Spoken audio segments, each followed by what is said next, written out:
welcome here to Wake Up Call with Dan Tortora inside the Great Lakes Honda City Studios. Great Lakes Honda City coming to you on 7140 Henry Clay Boulevard in Liverpool, New York. They are open for sales and service Monday through Saturday, and of course, all the time online at GreatLakesHondaCity.com. So make sure you head out there today for new and used vehicles to buy and lease. It's where I've gotten my vehicles for over a decade. So I appreciate you heading out there and trusting our word to head over to Great Lakes Honda City. Really do appreciate that. So with that being said, happy to be here where sports meets life on Wake Up Call with Dan Tortora with you, and appreciate your patience this morning as we have a big announcement coming up. We're up and down the East Coast, the Midwest, the West Coast, and all around the globe on YouTube.com and Facebook.com, both /Wake Up Call DT, and on wakeupcalldt.mixlr.com. So we appreciate you being with us, listening, and watching all around the world. As we start off today's broadcast, we remind you that Ma and Pa's gives you the list of topics and guests for the day and what we call What's Poppin'. And as we get ready for What's Poppin' here today on Wake Up Call with Dan Tortora, the first thing that we will have is going to be the opportunity for me to share with you a big announcement, something that I am very excited to bring forward to the community of Central and Upstate New York and beyond. We made history years ago when I started my multimedia marketing partnerships with colleges and universities individually. Then we made history again when we extended those multimedia marketing partnerships out to an entire conference in the announcement that I made with the Big West on August 1st. Now we have the opportunity to make history once more. And I'll tell you exactly what that is after you have the opportunity to see it and feel it.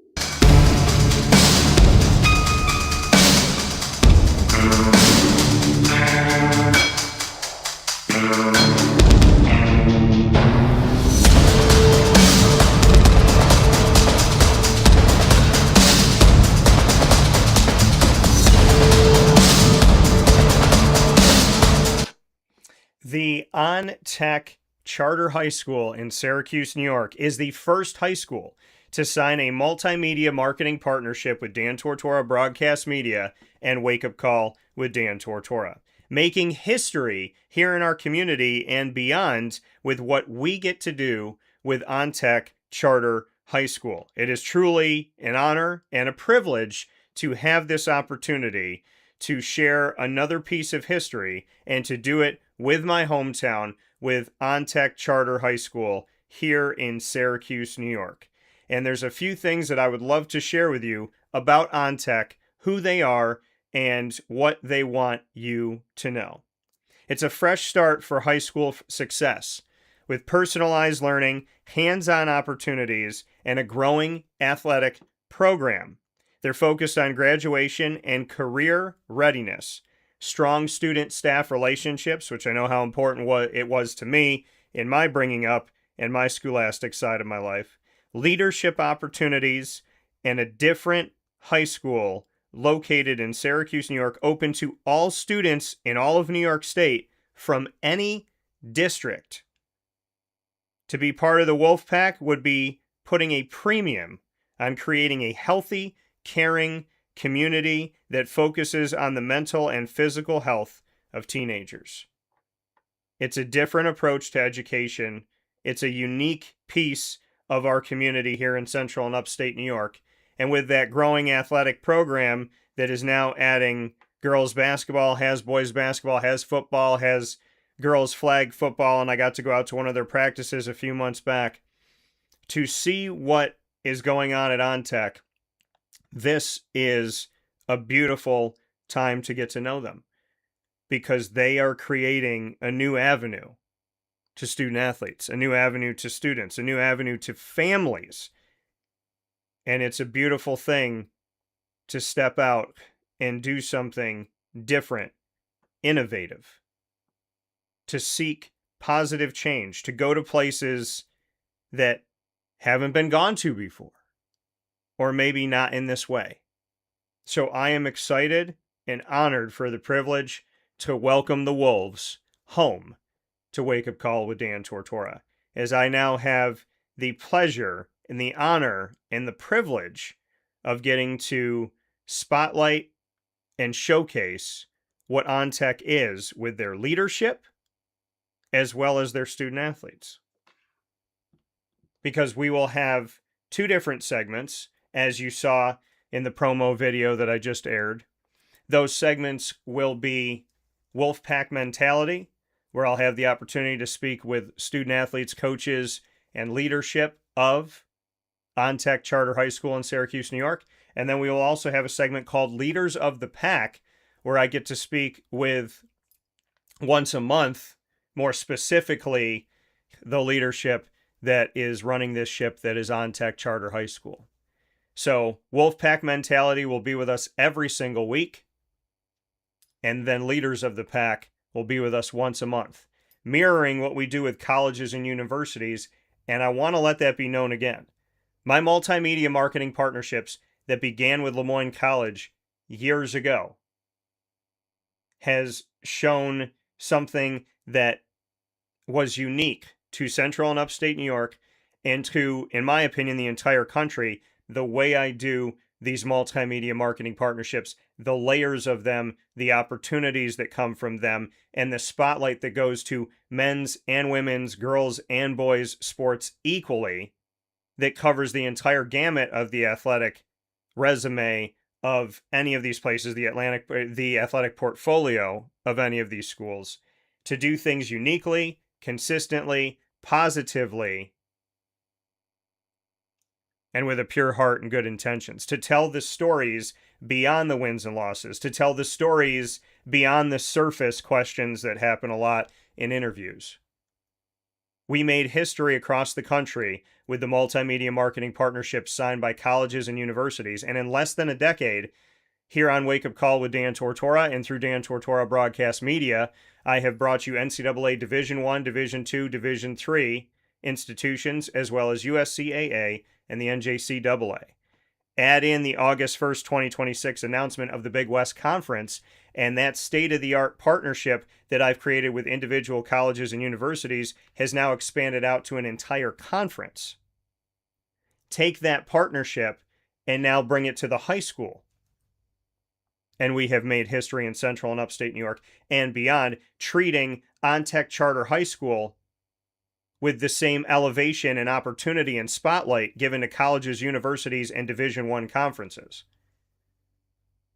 Today, on August 11th, we make history again. This multimedia marketing partnership that has become a business within my business spotlights colleges and universities uniquely, an entire conference uniquely, and is now going out to high schools. And OnTech is the one that broke the seal. OnTech is not only historic in the partnership they're signing, but they're the first to do it with my company. So thank you to OnTech Charter High School. Thank you to Ellen. Thank you to Alan. Thank you to everyone there on the board. To all the student athletes and the coaches. To all the students and all the families. The Wolves are home.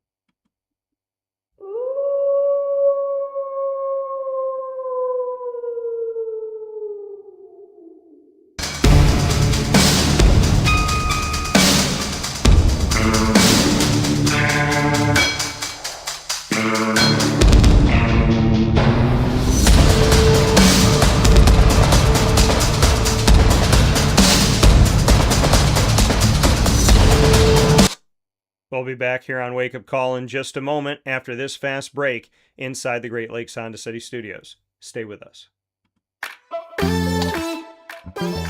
Hi, this is Chris Rauda. And Colleen Rakowski from Gray's Craze of Clay. It's a fun, innovative, upscale catering solution. We've turned eating into a whole new experience. Each of our boards is packed with delicious mix of artisan cheeses. We use premium cured meats, fresh fruits, nuts, and all of the sweet touches that really bring out the best in every perfect bite. We offer something as small as a grab and go that feeds one, maybe two people, to our large board that can serve anywhere up to 25, 28 people. So we have the ability to really meet and hopefully exceed all of our customers' expectations when it comes to the different varieties of things that we have. Charcuterie boards or boxes are healthy, fresh, delicious. They're made to order. We're baking the breads here daily. We're baking the cookies here daily.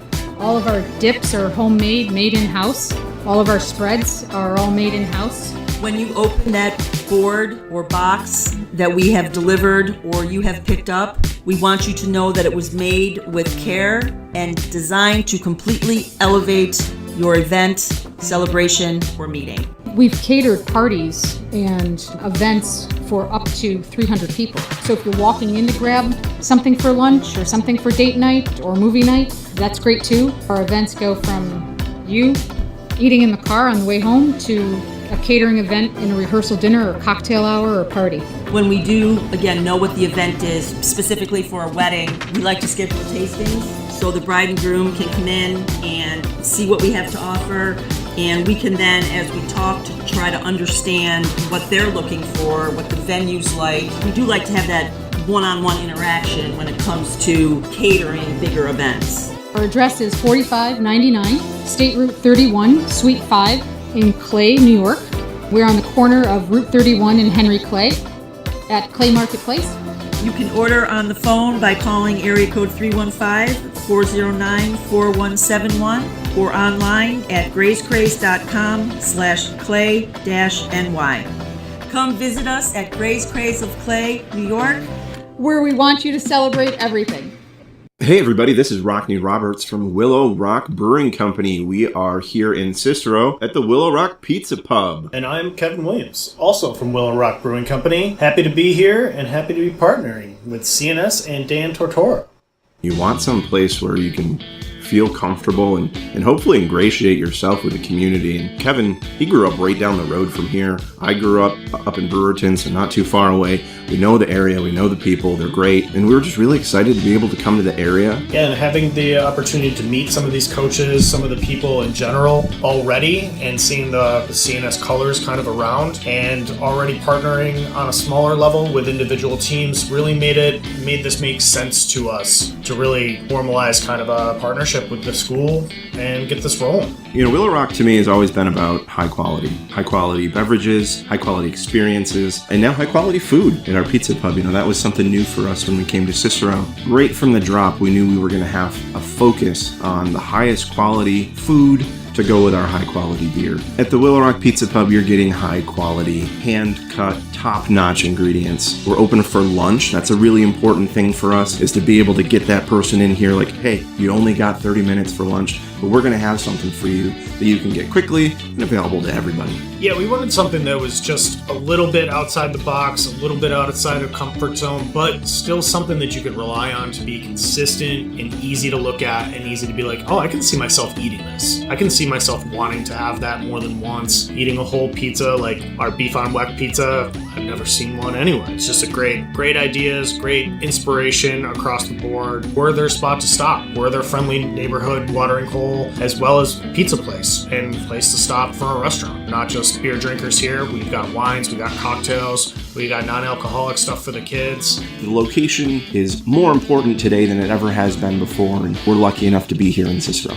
The Willow Rock Pizza Pub is a place where you can bring your family. You can come in, you can grab a soda, you can relax. You can come after a game, before a game, your parents, your grandparents.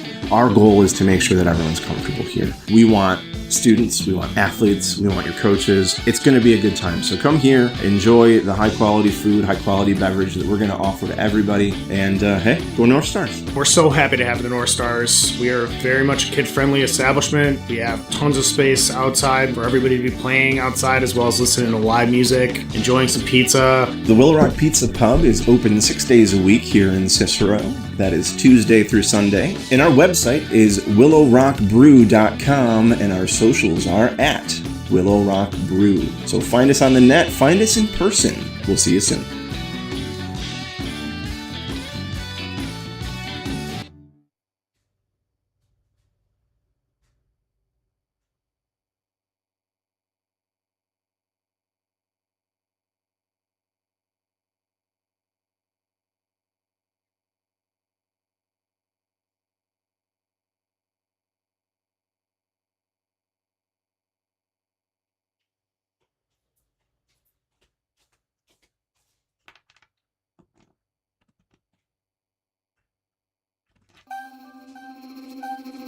This is Jim Dispenza, owner of Game Point Sports Complex.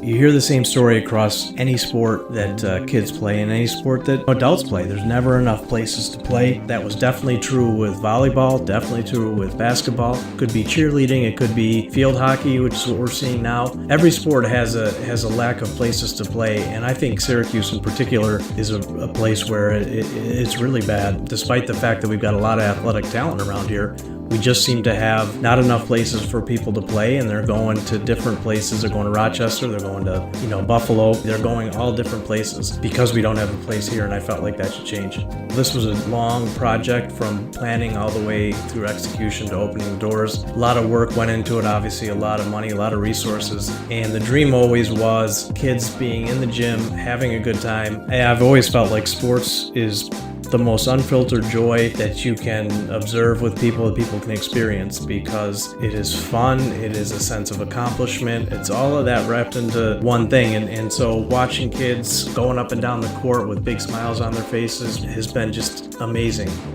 experience. I'm looking forward to years to come of that same thing. We've taken the time to invest in multiple sports, and then what we're finding is the mere fact that we have a large, clean, well-lit space has opened a lot more doors for us beyond basketball, volleyball, pickleball. Now we're having some interest from cheerleading. We've got girls field hockey coming in, and then also there's quite a bit of room for spectators. We've got bleachers, we've got benches, we've got a concession lounge where people can get food and drinks. We're going to have multiple sports going at the same time, using every square inch of this place for what it was conceived for, which is basically people to come in, have a good time in the sport that they prefer. We manage each situation differently. Everybody has different ability to afford different things. Some are bringing 10, 15 people, some are just 2 people. I've had a lot of situations where it's a father shooting around with his son, it's a mother playing pickleball with her daughter or with her son, and in those situations come up and we work with people, and that's allowed us to have groups from 2 people up to 30 people and have some flexible pricing behind it. We're an organization that is here to work with the community any way we can, and I guess part of it is just making sure that we have the flexibility to put together a plan that makes sense regardless of the size of your group. So in order to book time, the best option is to go to our website, gamepointsports-syr.com. You can click from there and sign up for events, sign up for your own particular training, sign up for birthday parties, all of that.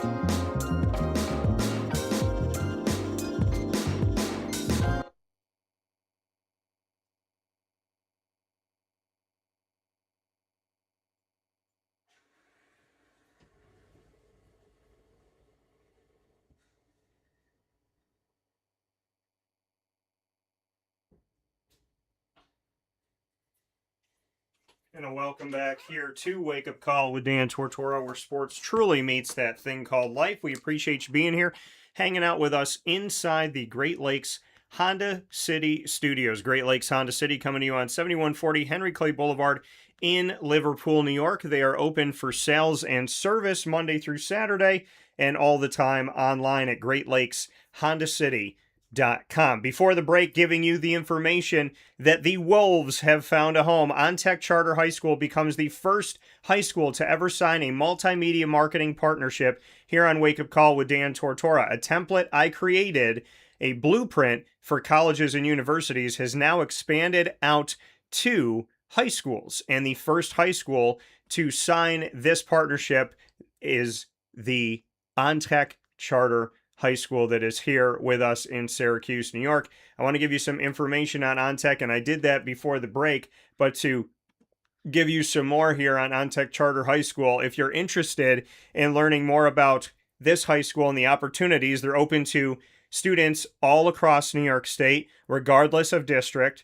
So the beauty about this is they are not a private school, they're a public school, but they function in this place where they can accept anybody. They are not, because they are a charter school, they do not have to have the restriction of districting. So it's the beauty of kind of being the bonding of what a public and private model looks like, with being open to everyone and have no district borders, and at the same time be a public school and to not have that financial stress that comes with going to a private education route. So OnTech Charter High School, to learn more from them, feel free to call 315-396-0558.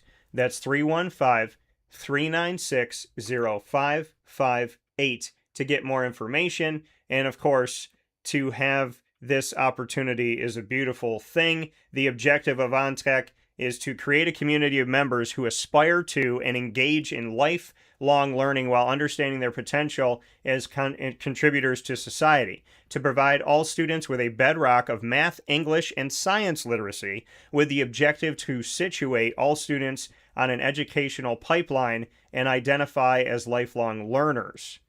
A community that cares, hands-on learning, small class sizes, and individualized education plans, careers in science and technology, caring community, student-centered social design, technology-rich instruction, get jobs and explore careers as part of this community that cares, unconventional students welcome, and a New York State diploma, free tuition, and more available at OnTech Charter High School. So make sure you reach out with them today, 315-396-0558.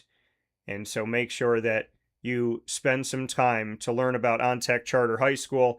Their website, ontechcharter.com, will give you the information as well as the phone number and provide you an opportunity to get a deeper look at what it means to be a part of this Wolfpack. And so proud to put a spotlight on the Wolfpack here on Wake Up Call with Dan Tortora. And we will be bringing you, as I said before, the Wolfpack mentality every week. And once a month, we will be bringing you the leaders of the pack, which I'm very excited for as well. So you'll hear from the students, you'll hear from the leadership, and truly get a spotlight on Tech Charter High School to help them tell their story in a way they've never done it before, to personalize it, to connect it with you wherever you are. And if you are a student looking for a home, to give you an opportunity to reach out to OnTech. If you're a parent thinking about where to send your child in Central and Upstate New York, an opportunity for you to do some research and get to know. There's nothing better than having a virtual resume, a virtual portfolio, and that's what we're creating for OnTech Charter High School, an avenue for students, student athletes, teachers, administration, whoever that is connected to this OnTech Wolfpack community to tell their story, their journey, and what OnTech has done for them and why they chose to go there. So the opportunities are here. The opportunities are endless.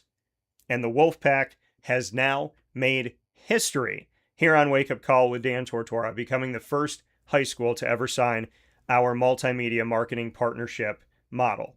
Congratulations to the Wolfpack. Thank you more than anything else. Now let's go get it. I love their logo, as Alan Bidwell knows very well. And I'm a big fan not only of their logo, but of just the fact that they've dared to be different. Daring to be different is what my company has been built on. So I'm all for it. You found a good home. And this pack's going to run together. I'm excited. With that being said, coming up in about a half an hour, we will be featuring my conversation with Binghamton University women's flag football head coach, Jeff Melesky. And I'm so excited to have Jeff on the show, as Binghamton made history announcing in the spring of 2028 that flag football is coming to campus and will be a fully fledged sponsored Division I sport at Binghamton University. And Jeff is coming off of having his first ever press conference, and now he'll have his first ever Bearcat Breakroom coming up in less than a half an hour at 10 a.m. Eastern Time on Wake Up Call with Dan Tortora, where sports meets life. And as we look at all of this, we also look at the fact of going around the world of sports. The champion Knicks are going to face the Philadelphia 76ers. The New York Knicks will raise their banner on opening night on October 20th, the day before my birthday, and they will face LeBron James in his debut with the Philadelphia 76ers that same night at 7 p.m. Eastern Time. The Boston Celtics at Detroit Pistons open the triple header on NBC at 3 p.m. Eastern Time on October 20th, while the Oklahoma City Thunder play the San Antonio Spurs which is a rematch of the Western Conference Finals, at 9:30 p.m. Eastern Time to close out the triple header that will open us into the season. So pretty awesome here that on October 20th is the NBA opening and October 21st is my birthday. So an early birthday gift to have some awesome NBA going on. The Knicks are the reigning champions. The Sixers now have LeBron. The Western Conference Finals gets to be in the spotlight again with the Thunder and the Spurs. And then the Celtics and the Pistons get to face off against each other. So I'm super excited about this. Looking forward to it very much as the NBA releases that schedule. So very, very, very excited for this.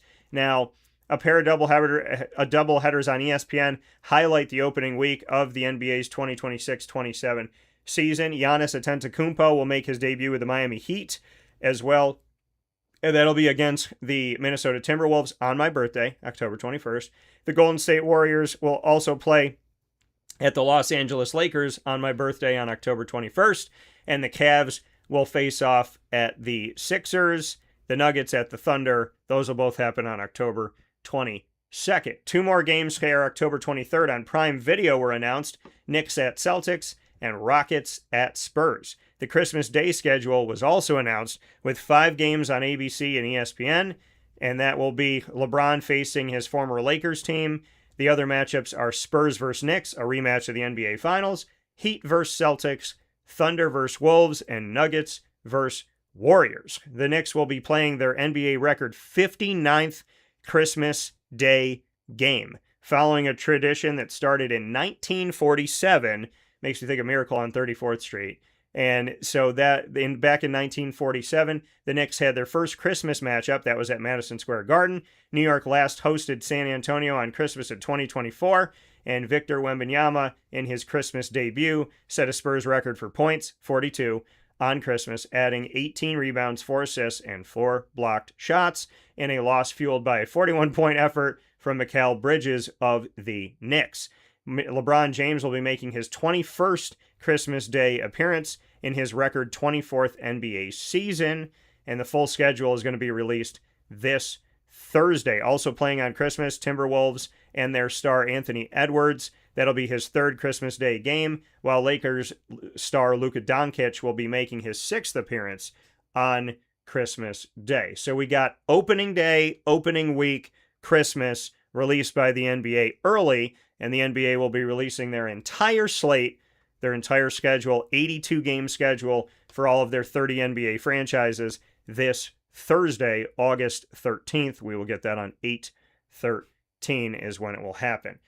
Looking to the NFL, the Cowboys and Quinnen Williams have reached a 3-year, $105.9. Why can't you just add a couple more in there to make it 106, but $105.9 million deal. The Dallas Cowboys and defensive tackle Quinnen Williams agreed to this extension, which includes a $101 million guaranteed money side of things, with $63.35 million guaranteed at signing.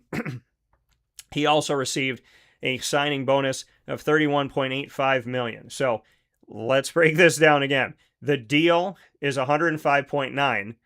All of that is guaranteed outside of $4.9 million. So 101 of the $105.9 is guaranteed money.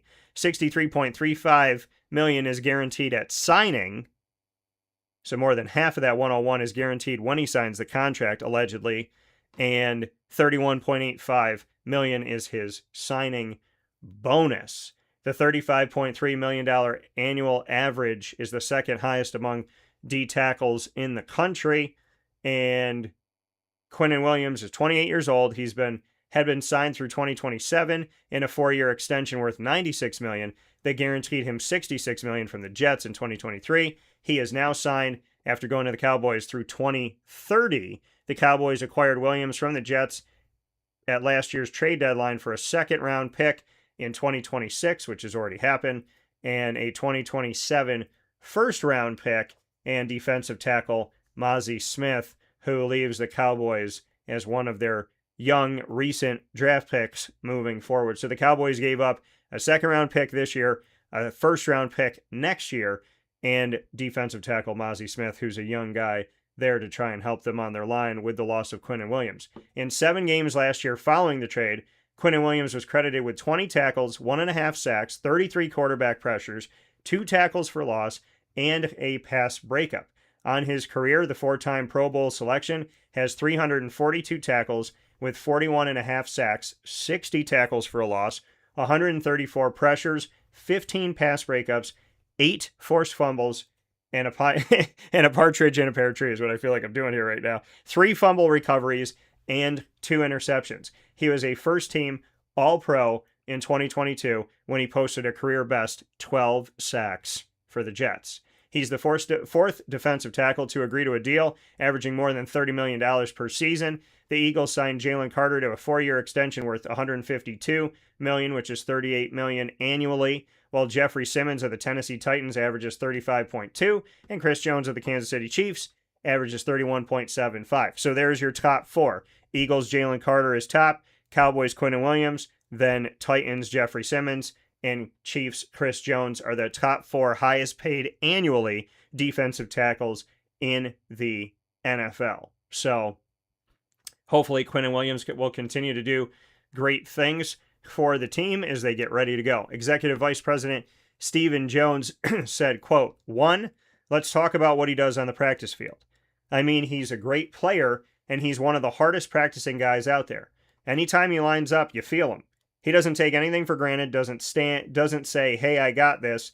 It's let my play do the talking when we play a game. You see it. He's the best player on the field whenever he's out there. And so that was a big piece of it. And then the other thing is just what a man he is. He's a leader. We didn't have a lot of leadership on defense for the last couple of years. Now to have him and Kenny Clark and Rashawn Gary, I think, has really picked it up over there in terms of culture and the leadership. End quote. In the past, the Cowboys have been able to get deals done early with Pro Bowl guard Tyler Smith, Pro Bowl kicker Brandon. In the past year, they've been able to get deals done with Tyler Smith, with Brandon Aubrey, their kicker, tight end Jake Ferguson, corner Deron Bland, and fullback Hunter Lepke. So congratulations to the Cowboys for feeling like they found something good. But to the kids out there that think that practice doesn't mean anything, hear what Stephen Jones said. That you feel him. He's one of the hardest practicing guys out there. He's a guy that wants to show you, not going to say it, he's going to show it. You can feel him on the field whenever he's out there. So let it be known that you never know when somebody's watching. You never know when somebody's paying attention. And when it comes to this situation with Quinnen Williams, it truly shows you people are watching all the time, and they're not just watching how you play. They're watching how you practice. So to everybody out there practicing right now, getting ready for the college football season, for the pro football season, for those of you that have jumped in and already started playing matches on the soccer field, know how you practice has an absolute effect on how you play, or if you play. So all those moments where it's frustrating and it's tiring and I want to go home and it's too hot outside and who cares about practice? Well, this man just got $101 million guaranteed to him, and it had to do with what he was doing as a man, as a leader, and on the practice field. None of those things being this is what he did in a game. Granted, he has the statistics in a game, but how he practices, how he handles himself, the type of man he is, the type of leadership he provides, that affected it. So please know, it's not just the game. It's not just getting to game day and show what you got out there. It's everything that leads up to it that gives you an opportunity to truly showcase who you are. We'll take another step aside here on Wake Up Call with Dan Tortora inside the Great Lakes Honda City Studios. And when we come back here, we will give you a few more pieces. There's a lot of things going on in the sports world, as always. And I'll be talking about a former NFL quarterback who's now joining UCLA's college football team. We'll get into that right after this, where sports meets life on Wake Up Call with Dan Tortora. Stay with us. Avicolli's restaurant, located on 7839 Oswego Road in Liverpool, New York, has been serving our community for decades. Your place to go for home cooking on the corner of Route 57 and Wetzel Road is just minutes from Liverpool High School. And every single month, Wake Up Call with Dan Tortora is on site, on location, with Liverpool sports, student athletes, coaches, and administration telling their stories throughout the year. We look forward to seeing you on site at Avicolli's for their casual pizza side, their fine dining, as well as their bar. And of course, you can order online at myavicollis.com. That's myavicollis.com. For takeout, delivery, and catering, call 315-622-5100. That's 315-622-5100. Come on in to the neighborhood spot Avicolli's, open 7 days a week in Liverpool, New York.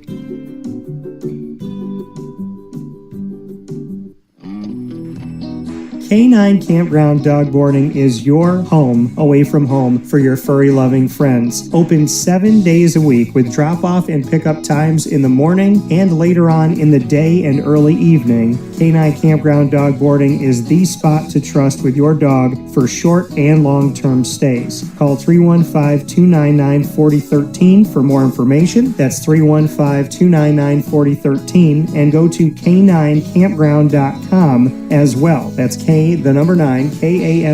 ground.com, where you will find all of the information on their different cabins, which include the classic cabin, executive cabin, grand cabin, and luxury cabin.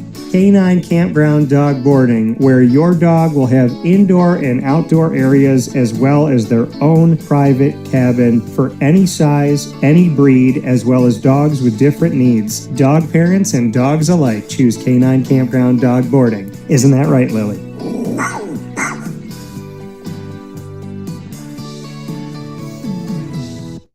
Hello, this is Dylan Husted, the owner of the Baked Potato Express. We do mostly big festivals or big corporate like private events. Typically just big festivals such as like Taste of Syracuse, Food Truck Battle, Battle of the Wings. I do the State Fair. They're ordering from a fresh food truck that is making real food and happy to make it and wants them to enjoy every bite. We season every potato before they go in the oven, and then they bake for an hour, and when they come out, we season them again after we cut them. We use real butter, real cheese, real ingredients, so it's all really good food and people love it. We have a lot of returning customers and regulars that we see very often. The customers really make a big impact, and this is a big food truck community. The events here are super busy. It's like in my blood. I like building things and creating stuff that people love, and me and my friends are the ones that run the truck, so it's kind of, we keep it's a tight circle in there, and we have like a family sort of oriented truck, and it's a lot of fun, and we have a good time doing it, and people love our food, so it ends up making it well for everybody.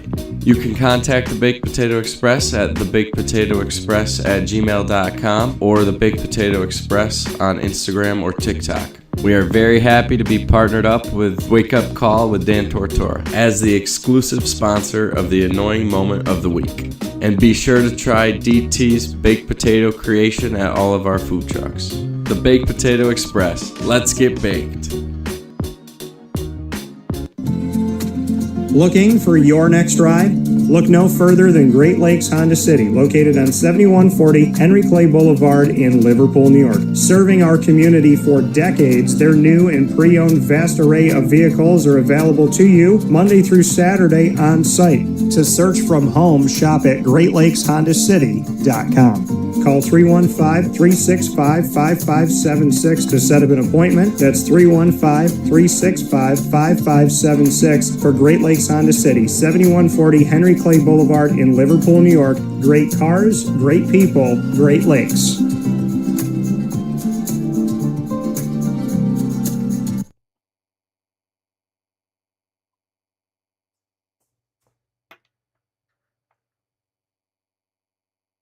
Hi, this is Gina Husted. I'm part owner of Skippy's Ice Cream. The other half is my better half, Don Husted Jr.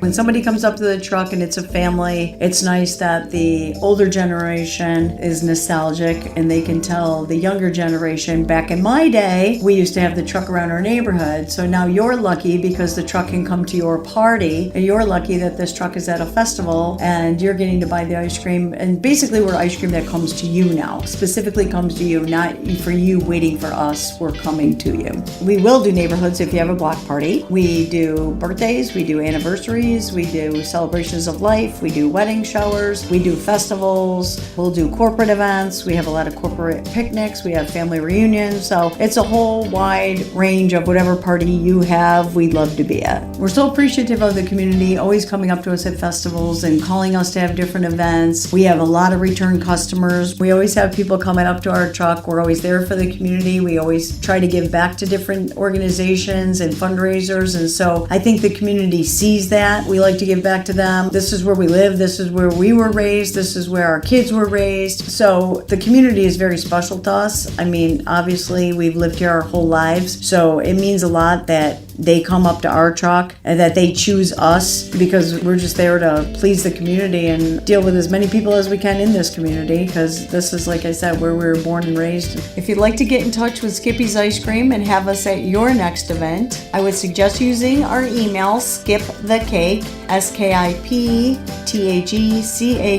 skipthecake@gmail.com. That's the fastest way to get a hold of us. It's the easiest way to get a hold of us, and that's going to get the fastest response from us. If you choose to call, if you don't have an email, then you can call 315-456-9750, and we'll be glad to get back to you as soon as we can. Skippy's Ice Cream, the original ice cream truck.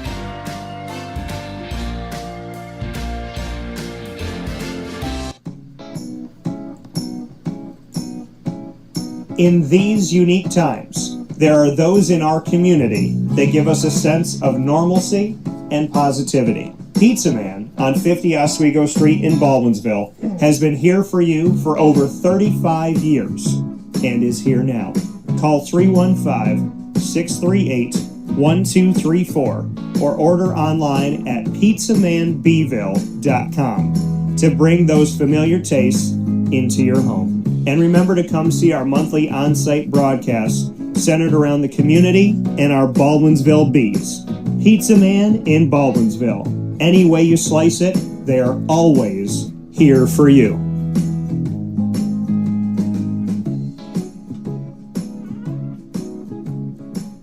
Life gets busy, and sometimes that means us running around. So Canine Camp Dog Daycare offers you an opportunity to give your dog a place to stay while you take care of what you need to throughout the day. Canine Camp Dog Daycare is located on 228 Old Bridge Street in East Syracuse, New York. You can see it from the highway, and it's just off of Erie Boulevard across from BJ's Wholesale Club.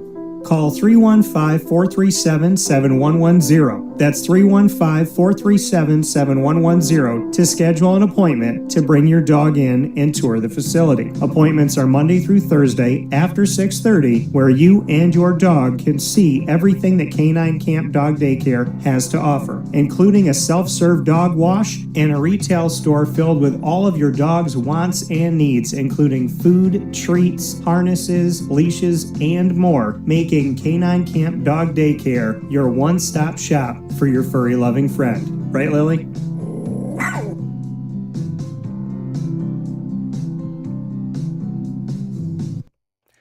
And a welcome back here to Wake Up Call with Dan Tortora inside the Great Lakes Honda City Studios. Wake Up Call here with you Monday through Friday from 9 a.m. to 11 a.m. Eastern Time. And of course, all the time you could find Wake Up Call with Dan Tortora by going to any one of our channels: Amazon Music, Audible, iHeartRadio, iTunes, and Apple Podcasts, Player FM, Podbean, Podchaser.com, Podvine, Spotify, TuneIn, and YouTube. All you have to do is search Wake Up Call with Dan Tortora, or one word, Wake Up Call DT. You can also ask Alexa or Google to play the latest episode of Wake Up Call with Dan Tortora, and they'll do that for you as well. Inside these Great Lakes Honda City Studios, we're just a few minutes away from making history, having the first ever women's flag football head coach of Binghamton University on our program. Binghamton is starting this new program for their sponsored athletics. So bringing in women's flag football, history in the making for Binghamton, bringing in their first head coach, history in the making, put it all together in this Bearcat Breakroom, a historic moment for me and for my partnership with Binghamton University and Wake Up Call to bring in Jeff Melesky and be able to speak with him about his vision, his mission, his journey, his why, and about making history at Binghamton University in a really, really special way. So I'm excited for that coming up in just a few moments. We do have something coming on here with Derek Carr. Derek Carr was in the NFL for a long time, and my brain still tells me that he is sometimes, but he is now going to be moving on to be a special advisor to Bob Chesney. Bob Chesney, the coach at Holy Cross, who potentially could have been the coach at Syracuse, who then instead went to James Madison, who then accepted a job at UCLA after bringing James Madison to the college football playoff, has hired former Raiders and Saints starting quarterback Derek Carr to be a special advisor. Now, Carr spent 11 seasons in the NFL, earned 4 Pro Bowl selections, and he will assist Chesney and the Bruins offensive staff with game planning strategy while also working with UCLA's quarterbacks in a volunteer role. He announced his retirement from the NFL in 2025, May of 2025. Chesney said, quote, "We are excited to welcome Derek to our program. He has played the quarterback position at a high level for more than a decade, and his experience, leadership, and football knowledge will be an incredible resource for our coaching staff and student athletes. What stands out most is his passion for the game and his commitment to developing young people. Derek will have a tremendous impact on our players and is a great addition to our program," end quote. Now, Derek Carr was at Fresno State, so over there on the West Coast from 2009 to 2013. He overlapped with UCLA general manager Derek Ure, who was in his first season with the Bruins at the time, and spent 4 years as an offensive assistant and 3 as assistant director of football operations with the Bulldogs from 2008 to 2014. So speaking of Ure, who spent time with the Fresno State Bulldogs and is now with the UCLA Bruins. And this came from Derek Carr. He said, quote, I've known Derek for a long time and have great respect for the work he's done throughout his career. The opportunity to help Coach Chesney, the staff, and the quarterbacks at UCLA was one that really excited me. I'm looking forward to sharing my experiences and helping support the program in any way I can, end quote. Chesney, as I stated before, is in his first season at UCLA, following going 21-6 in 2 seasons at James Madison, winning a Sun Belt title, and bringing the Sun Belt and James Madison into the college football playoff for the first time ever. So big time shout out to Bob Chesney, as well as to bringing in Derek Carr, and the hopes of seeing what this is going to be. I'm definitely going to circle this and follow it and see how it goes from here. I think it's definitely a great opportunity. And as we try to figure out what college athletics is going to be now and in the future, I've, seeing these players join as special advisor, special this, special that, has been interesting for sure. And I'm looking forward to seeing what comes of this. SMU quarterback, speaking of quarterbacks, Kevin Jennings, who I know well and have had the opportunity to interview, he had a jammed finger on his throwing hand. It's limited him in fall camp and may continue to do that for the next week or two. There's no concerns about his availability for the season opener, though. Head coach Rhett Lashley made the statement, there's no issue. It's just really a bad jam. We actually got a really good report this morning. There's no long-term effects, end quote. Jennings jammed his finger in a door in the locker room on Friday. So, and that's what typically happens, is, these freak injuries. So SMU this summer launched a Heisman Trophy campaign for Jennings, who's 19-7 as the starter. The title of the campaign is King of Dallas, with the number 7 where the I is. It's a nod to the city where the school is located, where Jennings was born and grew up, plus the 2-time captain's jersey number, that 7 there for the I. Jennings has thrown for 7,709 yards, 55 touchdowns in 39 games overall for the Mustangs, and led them to the college football playoff in 2024 in their ACC debut. He has completed 300 of 454 passes, 66.1% completion percentage, for 3,641 yards, 26 touchdowns just last season.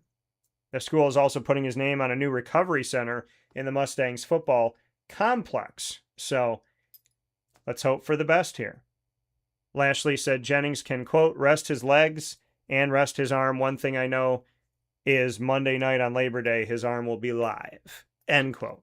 Love Rhett Lashley, love Kevin Jennings, and what this SMU program has been doing over the years, covering them in the American, their transition to the ACC, and in the ACC ever since. So a lot of great stuff coming up here with the Mustangs. And speaking of great things coming up, I am honored and privileged to have the opportunity that I have every single week to spotlight the Binghamton University Bearcats. It is always my honor and my privilege to do this, to have the Bearcats on the show in our exclusive multimedia marketing partnership. And Jeff Melesky is my newest guest, who will be joining me here momentarily as we celebrate the fact that women's flag football is coming to Binghamton and that Jeff is going to be their first ever head coach. Definitely looking forward to everything that is on its way for Binghamton and them being pioneers in this. You know, bringing in girls flag football is something that happened more recently, a little over 3 years ago here in central and upstate New York. And so seeing that come in on the high school side has been a beautiful thing.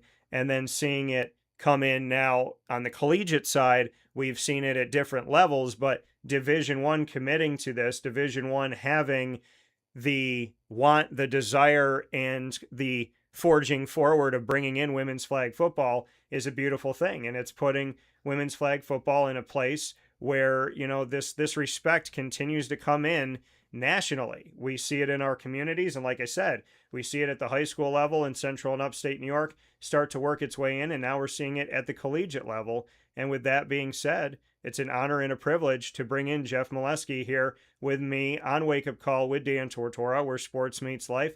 Jeff, first and foremost, congratulations on being and always being the first ever head coach of women's flag football at Binghamton University. Yeah, that sounds pretty cool, huh? Thank you very much. Thank you. I appreciate that. Yeah, and Jeff, I mean, for you to have this opportunity, and I was just mentioning it in the introduction here, is that this is something that is unique, right? I mean, this world of flag football for girls and for women, my home community of Syracuse in central New York, an hour away from Binghamton, just began giving to girls flag football, bringing it into their programs. I remember the conversation I had with CNS High School athletic director Tim Bednarski, who said, we're going to do this girls flag football thing. There's some other schools that are going to join us. And they were really happy to be pioneers and bring it in a little over 3 years ago to central New York. We have seen this happen in other parts of the country, but in the state of New York, it's been more of recently, let's do it at the high school level. Let's do it at the college and university level. What does it mean to you to see this growth of flag football and to see that in these last few years, when high schools are doing it, colleges are starting to do it, that it seems like it took a long time to gain momentum, but now the momentum seems to be moving pretty quickly? Yeah, I love the fact that it's moving that quickly. I come from Florida, so the good thing about Florida, Florida's had it at the high school level for 25 years. We've just been waiting for everyone to catch up and get on board, and now it's happening faster than we could have ever hoped for. And our goal is to make sure we get it in all 50 states. I mean, right now you got Georgia, you got Florida, Alabama. I would bet there's about 15 or so states that have it. New York now is on board. We're just excited for the growth of this sport and what it's going to do for women's athletics in general. Yeah, I think it's a beautiful thing. And like you said, coming from the state of Florida, this is where it's been for over 2 decades. What do you think it was that has caused it to almost feel like a new sport in a state of New York where it's been a sport for so long in other states? Why do you think there's been so much disparity between states, so to speak? That's a very good question. it's a very, and it's weird because it's relatively inexpensive to have this sport, college level or whatever level. And I don't know. I there's not a good answer for why it's taken so long for some of these states to get on board. Perhaps uh, not wanting to add another sport, thinking that the spring or wherever you want to have the sport is going to be too crowded with other sports. I There's really not a great answer to answer that question. But gladly it's getting teeth now and moving forward. So we want to embrace that and help it move forward as best we Getting can. teeth now and moving.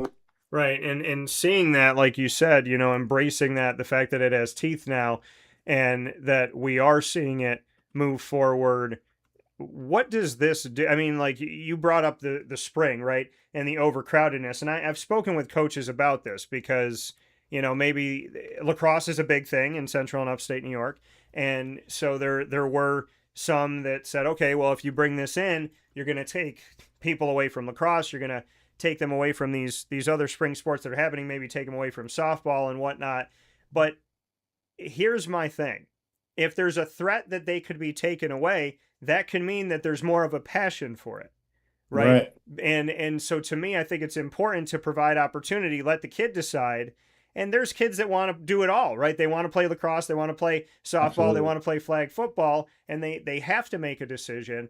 But if flag football is commanding so much attention, drive, passion, and desire, I think that, there's the threat that you could lose a player here or there, but there's also something being said of if there's a threat at all that there could be a change in a roster because they want to play flag football, that this is something that should be brought in and offered to these student athletes if they have such a desire and such a want to. I don't think we should ever take away opportunity because we want to make sure that, this is taken care of or that's taken care of. I think you create all of the opportunity and you let the student athlete decide. And I think a lot of student athletes have decided that football is a place that they'd like to be when it comes to young girls as well as to women in college. Well, that's a great statement. I love that. The thing that I would say is if you're at the high school level, or even the college level, because we did it at Weber where I was the last 6 years. If there's a will, there's a way when it comes to athletes doing two sports. I don't have a problem with any of it. I know that others will go into where, well, she's getting a scholarship for soccer, so we don't want her to hurt herself playing flag football, which, I mean, you can hurt yourself walking up the stairs, right? Yeah.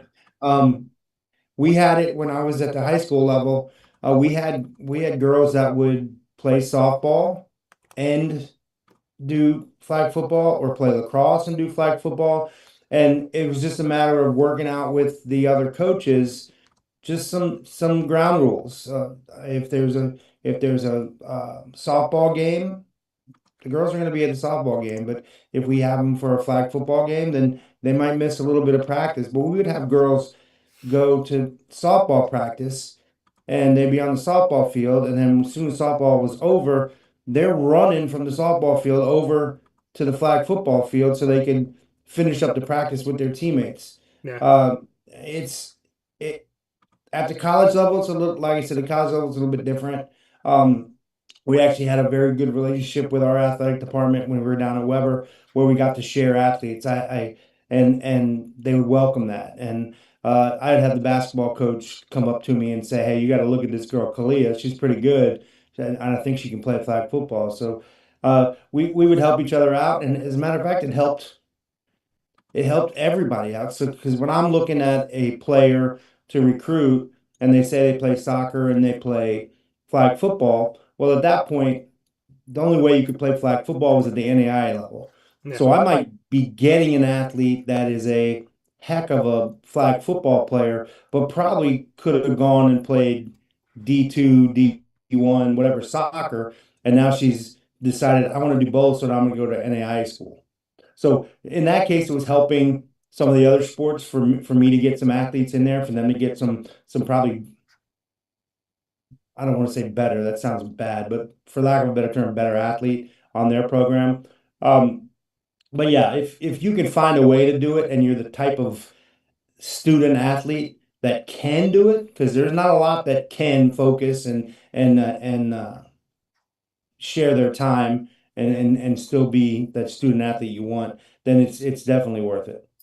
Yeah, I mean, I think it's incredibly important to, like I said, provide the opportunity and see where it takes you. Where do you feel like flag football has taken the student athlete when it comes to girls and women?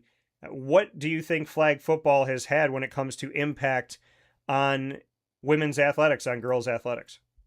I Astronomical. I mean, you see it everywhere now. You see it, the Super Bowl commercials that we had. I mean, you're looking at somebody like Ashley Clam, who was at Kaiser University last year. She'll be at Cal Poly this year. She was in NAIA Player of the Year last year. She's been in Super Bowl commercials, countless Under Armour commercials.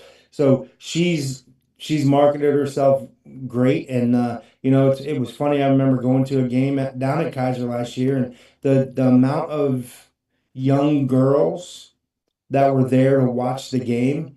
And they even did like an autograph session afterwards and included some of our players and just the fire that it's lit is has been unbelievable. And now that it's going to be in the Olympics in a couple years, it's even more. I mean, right now, starting this week is the IFAF Worlds over in Dusseldorf, Germany.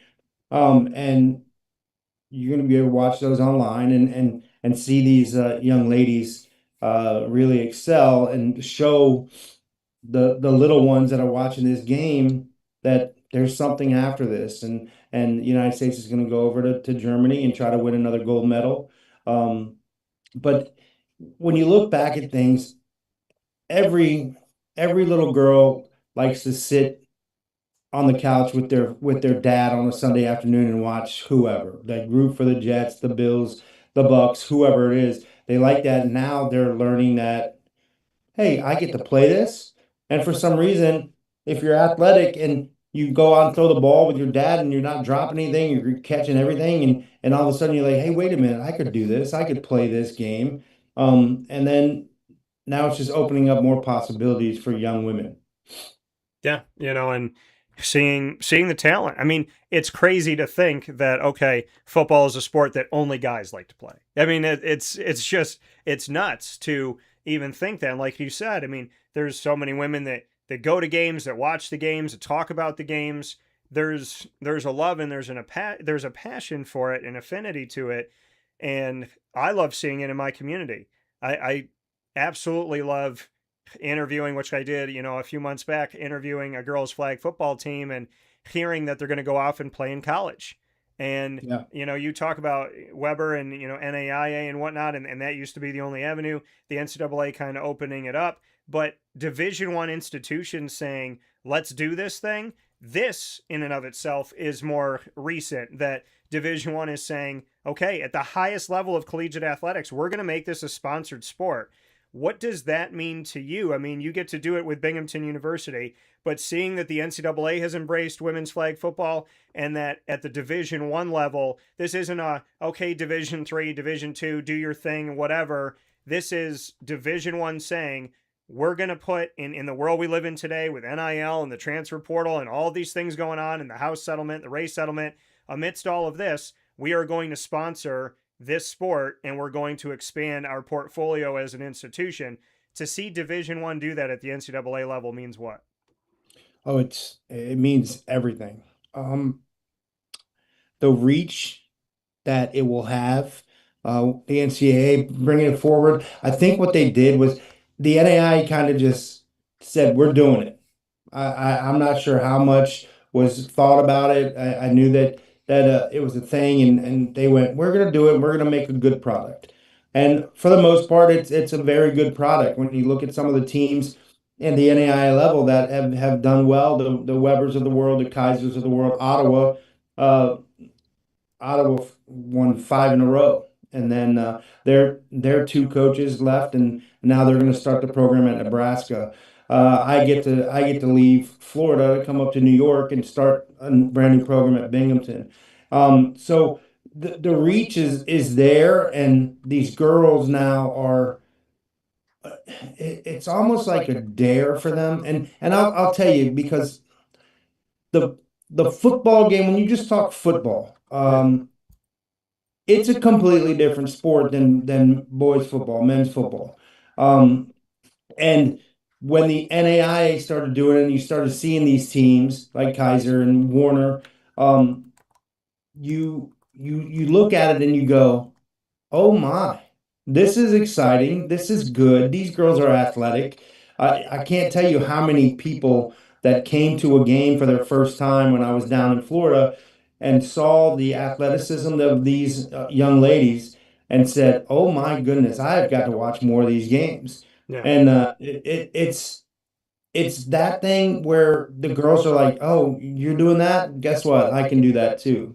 And that's what's driving this, I think. And man, these games are super exciting. I can't wait to see what's going on in this area when it comes to high school. We're going to do some things here during the fall to get some people out here to take a look at some people. But just the reach that the NCAA has with everything, and there's NIL deals out there for some of these women, and it's just a matter of going out and finding it. And I'm excited that the whole thing is happening.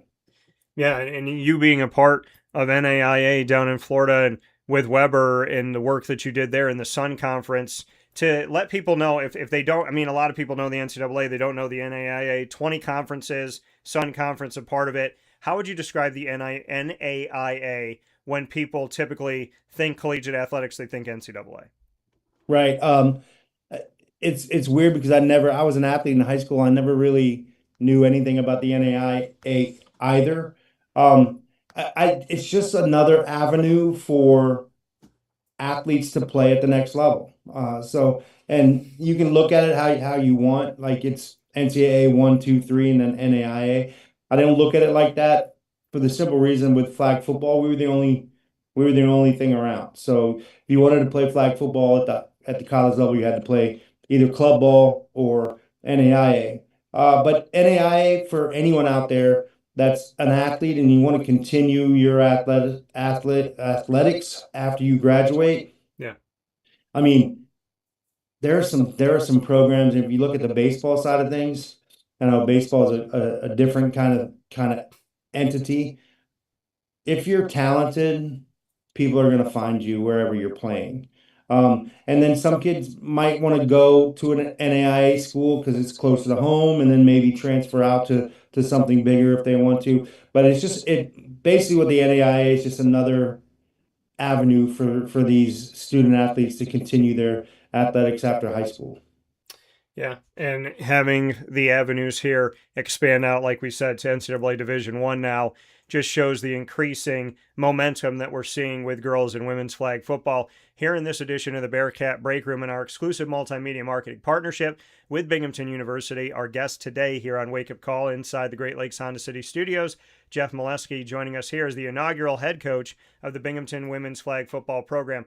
Jeff, what does it mean to you that we're here in 2026 and they hired you now after stating that the program will start in spring of 2028, giving you all of this time between now and then? Basically, I mean, they're giving you almost 2 years here to ramp up for this. What does it mean to you to see that Binghamton wanted to find their head coach now in the mid part of 2026 as we look to spring of 28? Yeah, it means everything. It means that I'm going to be able to take my time a little bit. I'm going to be able to find the right people that I want for my program, the right people for Binghamton. Binghamton being the top public school in the state of New York.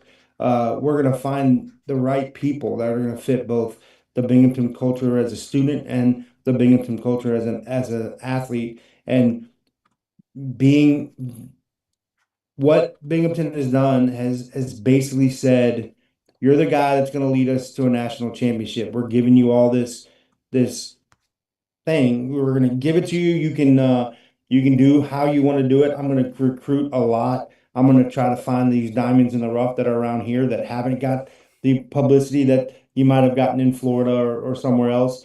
And we're going to put together a team that is going to compete day one. And for them to entrust that in me and basically say, you've got 18 months or so before you have a first game, is it, that's the right way to do it. I had some urgency issues at Weber.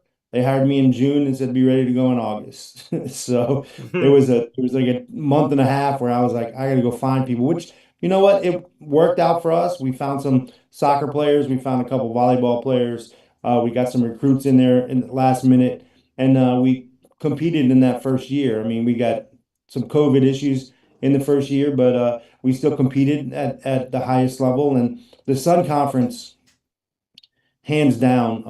And I don't want to take anything away from the KCAC, which has got Ottawa and Baker and Kansas Wesleyan, but the Sun Conference consistently year in and year out had 4 or 5 teams that were in the top 10 every year.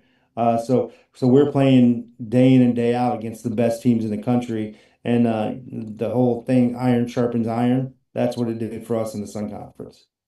Yeah, and to have the experience that you've gotten to have when we look at all this, Jeff, I mean, your time that you spent, and as you stated and alluded to, you coached the last 6 years at Weber and guiding the NAIA and the Sun Conference member Warriors. You were selected to lead the program back in 2021 and averaged more than 10 wins a season for the institution of Central Florida. Florida is the second hub of my company, Dan Tortora Broadcast Media. So I see Central Florida and I know all about that. So I love seeing that, and that was where you got to be stationed for a bit. Your inaugural squad going 10-4, including a pair of wins in the NAIA championship, and the team was Sun Conference runner-up. You were tabbed as co-coach of the year.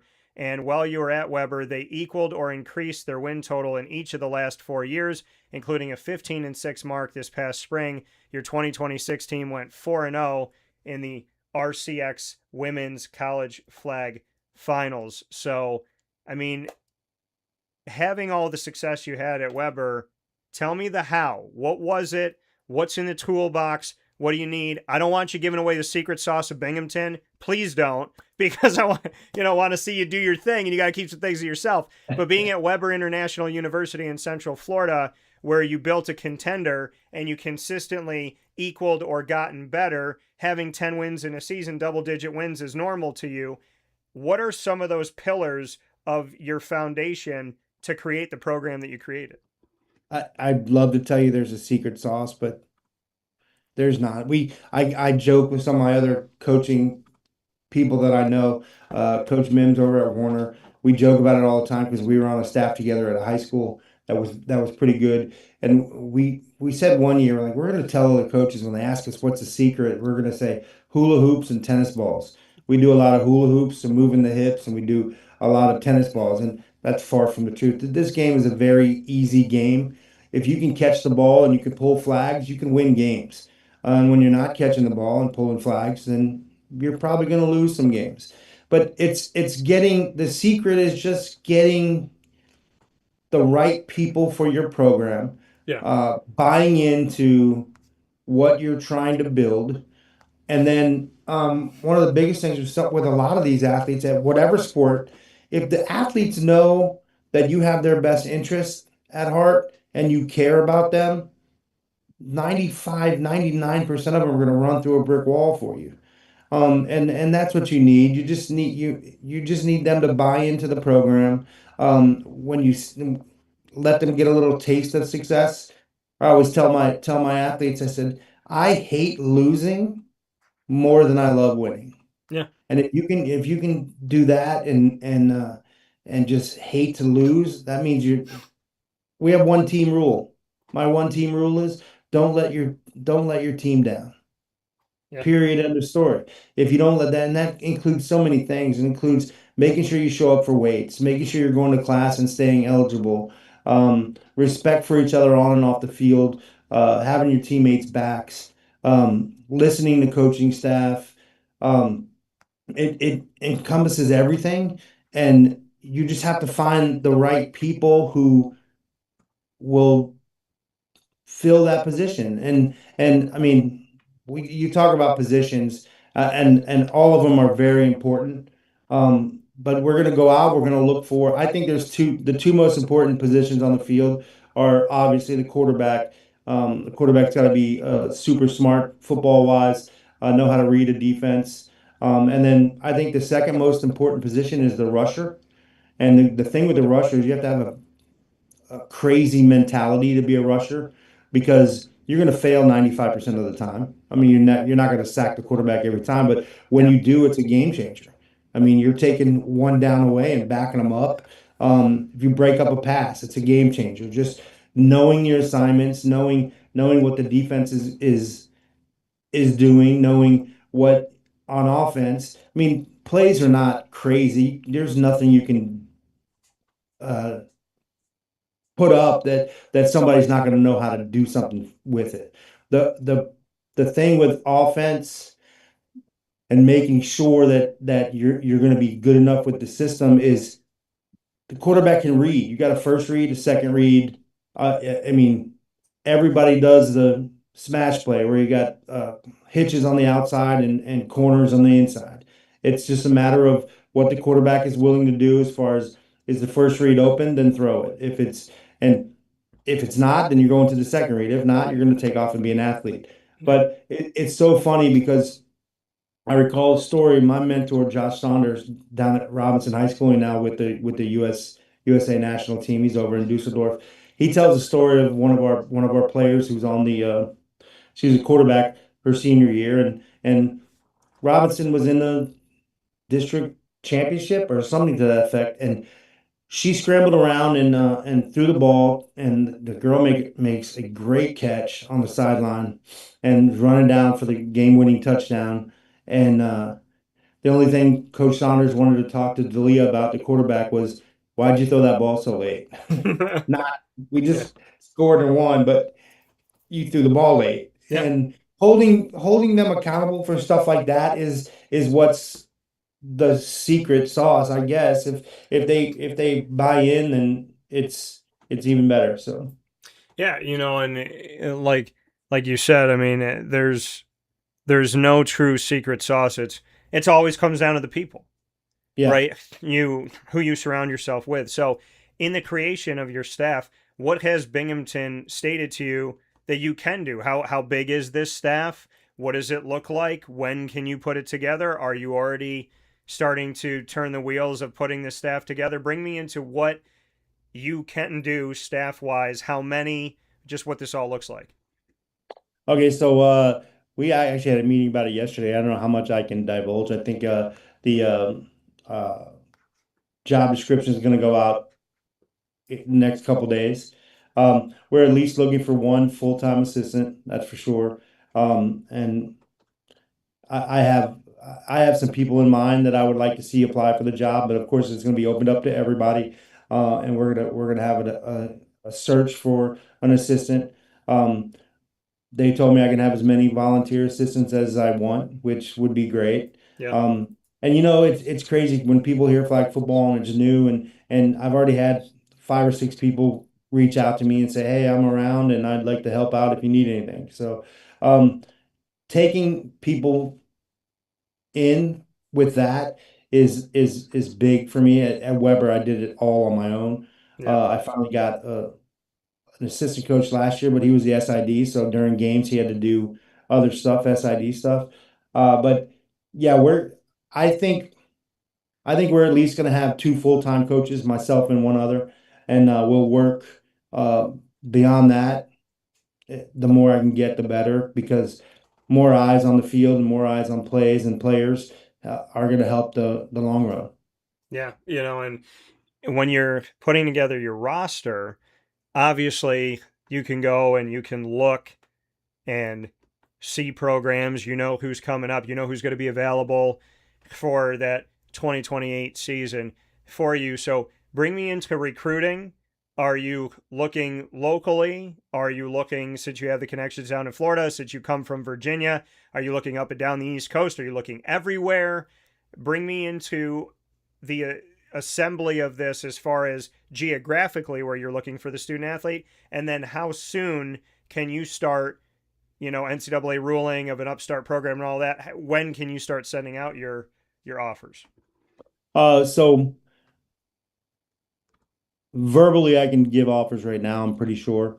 I'm working on that. I'm not going to leave any stone unturned when it comes to recruits. I'm actually going to Colorado probably in about a month to see a couple athletes that are on my radar. Um, Obviously, Florida will be a big thing. And quite frankly, we're going to do something here at Binghamton once all the students get back, because I am positive that there are some athletes that are already on campus that will make an impact with this program. It might be the basketball player that knew they wanted to go to Binghamton, weren't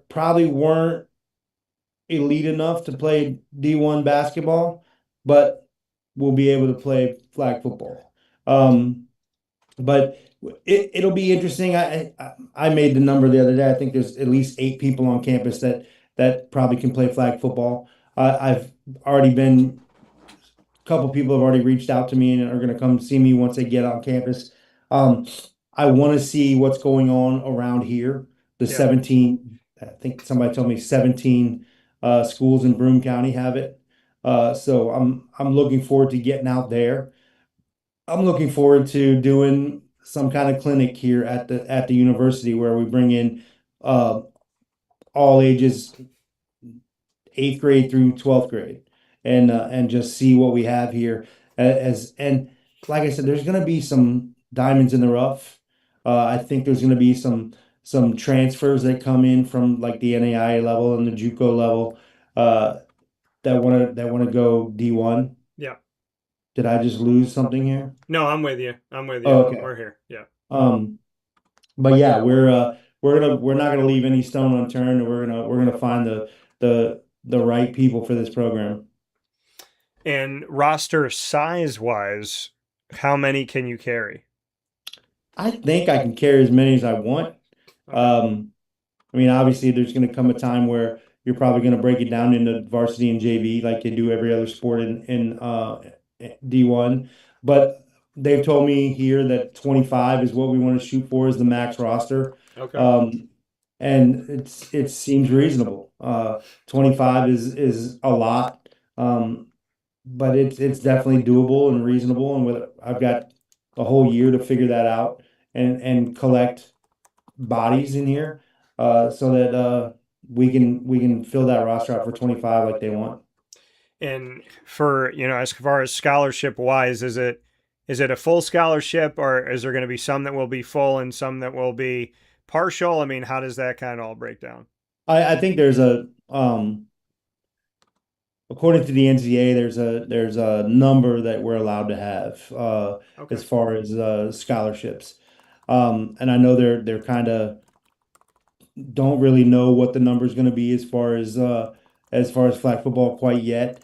But Binghamton has put out a number for me to go by as far as the money that I can spend on people, and we're gonna just break it down. We're gonna break it down and try to make it as economically possible for these athletes as I can. I mean, obviously, it's a public school. It's a difference between in-state and out-of-state tuition. So there'll be a lot of factors that I have to look at when I dole out scholarship money. But I would imagine everybody will be on some kind of scholarship. But we're gonna have to play that by ear and as that goes. And like we talked about, I mean, having the long runway that you have right now, for you wanting to put together clinics, like you said, you're going to be traveling, going out and whatnot. You want to do something on campus at Binghamton. You think there's some students on campus that potentially could already come in and this could be their sport. As you're going through the recruiting process of all of this that's going on for spring 2028, I know we talked about a long runway, but you've had a lot of experience down in Florida and whatnot. Is it enough time for an upstart program to put this all together? As much as we're talking about over a year, Do you feel like this is more than ample of time to make sure that your staff, your roster, and everything that you want to implement as far as how you want to play, do you feel like this is going to give you the time that you need to not look like essentially an expansion team or a new team, but to look like a team that, you know, is ready to go and ready to go out there and compete for championships? Talking with Eugene Marshall, the athletic director at Binghamton University, he wants a championship atmosphere. So is this enough time for you to build a program that you think can compete and not look new, so to speak, in spring of 20? Yeah, I 100% believe that. I believe when we start next year, when we get the kids on campus next year for the first time in August, I think we're going to hit the ground running. There is no reason for me to believe that we can't compete for a national title in 2028, the year one. We're going to have plenty of time when I get the kids that are on campus already. I believe we're gonna start throwing the ball around probably a couple months, and have some stuff going on in the spring. But yeah, we're gonna hit the ground running. We're gonna implement stuff as soon as we can when we have players to do it. But yeah, it's plenty of time. It's almost gonna. I actually think maybe I don't want to say it's too much time because I will enjoy this just really being deliberate when I build this program. But yeah, we're gonna compete from day one. It's just something that we do. It's something that Binghamton does. It's something that I do as a coach and at the programs that I lead. But we are definitely going to hit the ground running and not look like an expansion team or anything else. It's going to be. I encourage people once we start having games to make sure you're coming out and watching us because it's gonna be a wild ride and it's gonna be fun. Yeah, and I'm looking at the 2026-27 season that's coming up here for NCAA Division I flag football. There's one D1 conference for the upcoming season, the Mid-Eastern Athletic Conference, the MEAC. The multi-divisional Eastern College Athletic Conference, the ECAC, also sponsors women's flag football with D1 teams competing against teams from Division II and Division III, as well as a handful of non-NCAA teams. Two organizations will offer club competition for the 2026-27 year with the National Intramural Recreational Sports Association, the NIRSA, as well as the National Club Football Association, the NFCA. What do you know about your spring of 28? So there's time, but what conference? How is it going to be handled? Do you know where Binghamton's going to be? Is it ECAC? What's it going to be? That's a very good question. We have to kind of play that by ear when it comes to the American East and how many teams are going to add it. I think Albany is looking to add it. I saw they were looking for a coach. The ECAC seems like the right fit for us if we don't get enough in the American East. But let's not forget, I mean, the Nebraska has added it, which means Big Ten teams are going to add it. The Big 12 has already said that they're going to have it. I haven't seen anyone do anything with it yet with the Big 12. The Southern Conference, which includes Radford and Gardner Webb and Charleston Southern and a couple others have said they're going to have it this year. So it's popping up every single day. There's more. I was telling my press conference the other day, 2 years ago, there were about 55 places in the country to play flag football at the college level, and now there's over 200. So, and the NERSA has been great too. I think the teams that have succeeded at NERSA, hopefully will decide that they're going to pick it up. The teams like the University of Florida and University of Central Florida, Alabama State has done very well when it comes to flag football. But yeah, I think by the time 28 starts, we're gonna have plenty of people to play, and I've looked at the teams in the ECAC, and we would fit in great there. So, and do you look to stay Division I, or in this evolution of women's flag football, do you say, hey, when I build my schedule, I'll look at Division II teams, Division III teams, I'll look at NAIA? Like, are you willing to play anybody? How does that look? Yeah, I'm gonna play anybody and everybody because actually right now, when you look at right now, the best flag football is being played in the NAIA right now, simply because we've had it for 6 years. So that's going to be a question. As long as it's a countable game for our schedule, we're going to look to play it. Whether it's Mercyhurst, Mount St. Mary's, Manhattan University that has a team, whether we go out to Nebraska or we go down to Gardner Webb and Charleston Southern, we're gonna play everybody. We're gonna try to play everybody. Obviously, it's gonna be some issues with travel, but we'll figure that out as we get to it and put the best team we're gonna have and play whoever wants to smoke, so to speak. So yeah, we're gonna do it all. Well, before we get into our final piece, rapid fire, I do want to make a note of this. You're a native of Virginia, as I mentioned before. You got a bachelor's degree in communication studies from Virginia Tech in 2002. So you graduated from VTech in 2002. I graduated from Marywood University an hour south of Binghamton in 2007, also in the world of communications. I'm a native of Syracuse, New York.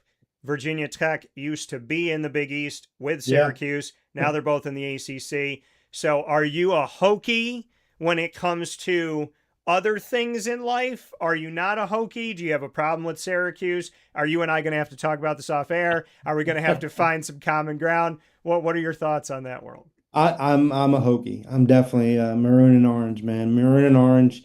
I always tell the story when I was at Virginia Tech. I was a cheerleader on the cheer team. I got to see Michael Vick play from the sideline. I've been to the Dome a couple times during my career there. I don't have hatred for any other program except maybe UVA because we're supposed to. But yeah, I enjoy collegiate athletics and I don't have any problem. I mean, I'm a Buccaneers fan and now up in Jets, Giants, and Buffalo territory now, so I'm gonna be okay. Yeah, you'll be all right. You will fare well. I'm a Jaguars fan, and I'm Central New York, so Yeah. it's very very paralleling what you just said about the Bucks and being in Binghamton. Let's jump into rapid fire here with Jeff Melesky, Bearcat Breakroom, in our exclusive multimedia marketing partnership with Binghamton University. Here on Wake Up Call with Dan Tortora inside the Great Lakes Honda City Studios. Jeff and I get to ask each other questions about any subject, any topic. We have to answer it. Jeff will go first, then I'll go. We'll go back and forth for a few. And Jeff, enjoy this because you just had a press conference. You know what it's like to be a coach. You get asked, you never get to ask, except for here on the show. So have fun asking the questions. What do you got for me? Oh my, favorite type of food. I think it fluctuates, but I love seafood. I love octopus. Like, just really, it's unique. It's funny. My girlfriend loves octopus. I love octopus, but before I met her, I was eating it by myself. Like, I got it in Italy. I got octopus pizza, and my dad thought I was insane. So I definitely like shrimp, octopus, lobster, calamari. I mean, there's so many different things you could do. So I'm probably going to say seafood because I think I ate enough shrimp to not publicly want to say when I was on a cruise. I said to my mom on the last day, something told me don't get like a third plate of shrimp. And I was at the buffet and I got more shrimp and I looked at my arms and I go, Ma, I don't know what mercury poisoning is supposed to feel like, but my veins feel like they're thickening right now. So I definitely have had my fair share of seafood in my life. My All question back to you, Jeff. If we were to create a Binghamton Bearcat Jeff Melesky sandwich, like it's your sandwich, Ooh. you're going to go out to a local diner and they're going to get the sandwich that is named after you. What's in the sandwich? It's gonna be pepper jack cheese on it. Okay. I like a little spice to it. I've been doing a lot of chicken lately, but I'm a sucker for a meatball sub.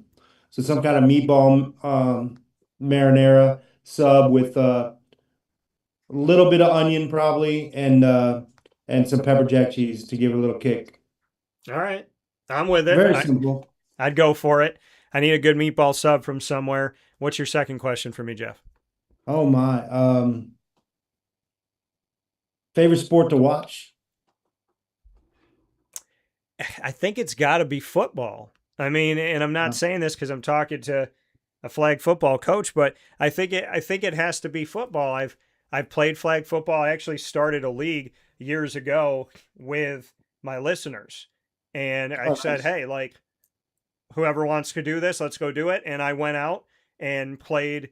You know, we had two teams that faced off against each other every week, and they both, were sponsored by different companies that I worked with, and we'd go play at Onondaga Lake Parkway and have a lot of fun with it. So I respect flag football. I respect football in general, and I would honestly say that the thing that kind of captivates me to watch any team, any game at any time would probably be football. So I'd say football. Okay. My question back to you.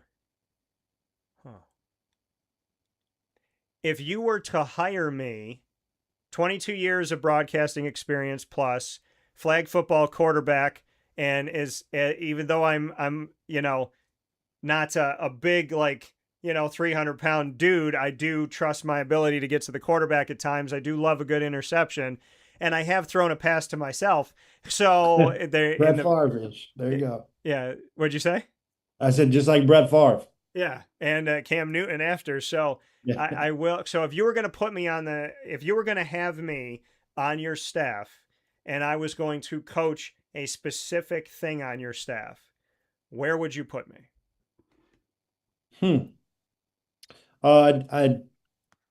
probably be on the defensive side of things. Okay. And I'm a big defensive guy, so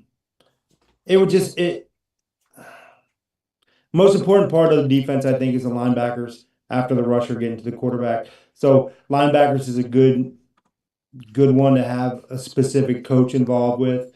It would be tough for me to give up the linebackers because I love the linebackers, but defense is what's going to win championships.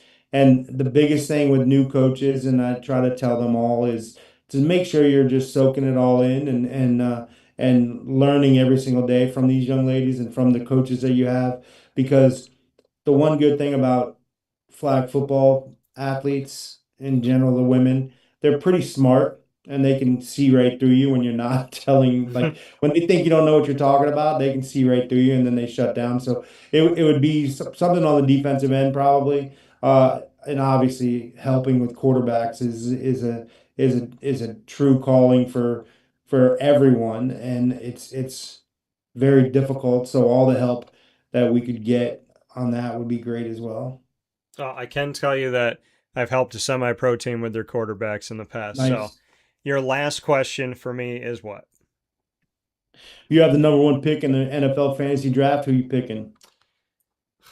I've been a fantasy football commissioner for a long time. I'm going on almost 2 decades of being a commissioner that doesn't get booed when I go to the podium. So I would say if I was picking this, and our drafts are coming up on August 23rd and September 3rd at the Wildcat Sports Pub up here in central New York.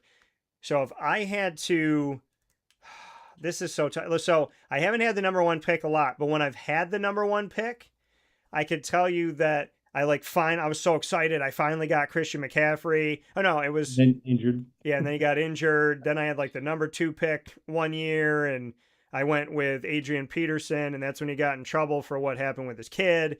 So, I mean, this whole thing has just been a barrel of fun for me when it comes to having the number 1 or number 2 pick. But if I were to pick right now, I'm looking at my board right now. If I had the number 1 overall pick, oh, that's interesting. I would probably, I feel like I should go running back because then like you said, I mean, catching the ball is really important. I wouldn't have to worry about them having to catch it, but they've changed what, some of these rankings have on where their running backs are. I feel like I would probably go Jonathan Taylor or Jahmyr Gibbs if I was going to go running back. I think if I went wide receiver, I would look at Jackson Smith and Jigba probably first, even though he's not first on this list. But yeah, I mean, I guess right now, feet to the fire, I may go Jahmyr Gibbs. Jonathan Taylor just got an extension and he's getting paid well. Bijan Robinson I like. I just don't know if I would pick him first overall as far as consistency. And I'm not doing Christian McCaffrey first overall because I learned my lesson. So maybe I'm going Jahmyr Gibbs. I'm going to ask you the same question, Jeff, because I didn't like that question because I wasn't ready. Because, I mean, up until draft moment, like sitting there at the draft as the commissioner and having my own team in the leagues that we have in Central New York and my league I have down in Florida, I create a plan. I have an idea, and then I still feel like I'll get to that moment and not know. So if you had the number one pick, who are you going with? Wow, I thought about this too when I just asked you. I was like, who would I take? You said great ones. Jonathan Taylor's fantastic. I still can't look, and it depends on what kind of league you're in, right? So I can't look past the guy you got up here in Buffalo. I mean, Josh Allen is ridiculous. And then you look at if I'm looking at quarterbacks, also I'm looking at the freak over Lamar Jackson. Yeah. So yeah, Bijan hits me as a pretty good one. I know he was up there last year as well. So I think those guys are probably what I'm looking at. If feet, like you said, feet to the fire, probably taking Josh Allen. Yeah.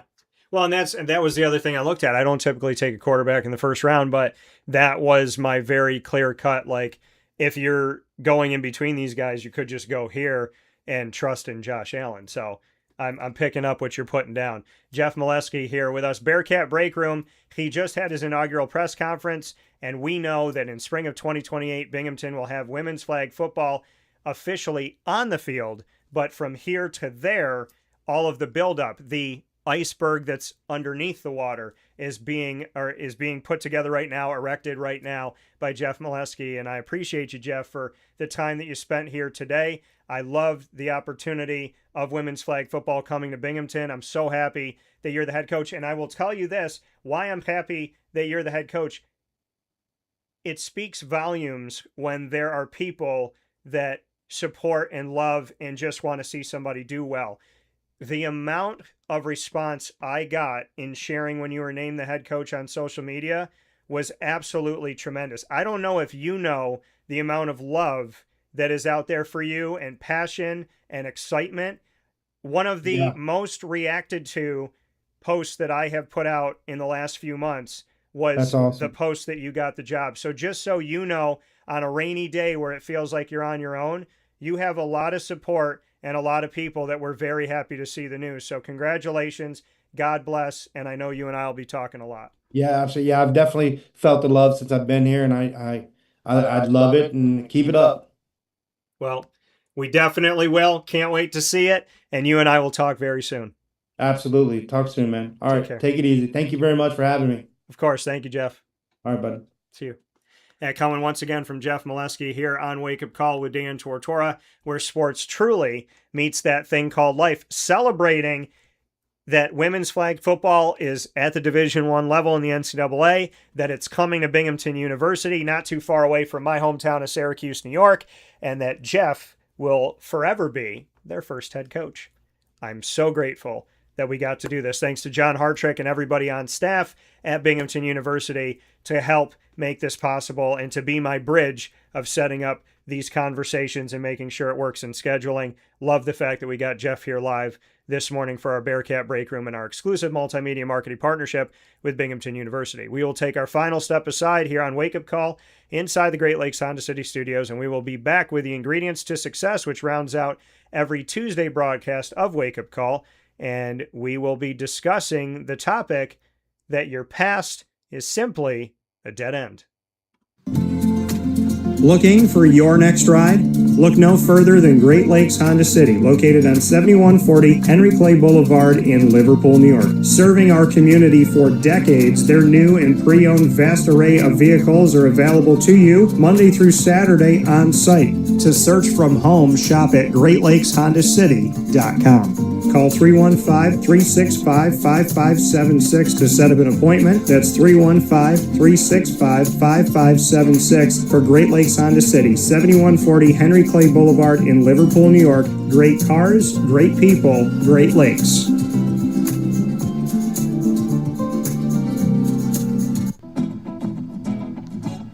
Hi, this is Amy from Mother's Cupboard, home of the whole frittata. We are open daily 6 a.m. to 1:30 p.m. For takeout orders, call 315-432-0942 and tune in to Wake Up Call with Dan Tortora for our monthly food challenge and try our Wake Up Call signature menu item available 7 days a week. Here at Mother's Cupboard, we are Central New York, and it's our honor to serve you. Ma and Pa's Kettle Corn and Popcorn Factory remind us that every day is worth celebrating at 201 7th North Street in Liverpool, New York. Open Monday through Saturday in-store and always online at maandpaspopcorn.com. Serving our Central New York community and beyond, order anywhere, anytime at maandpaspopcorn.com. Stop in to get a tin at Ma and Pa's on 201 7th North Street in Liverpool, New York to get your half-price refills for the rest of your life.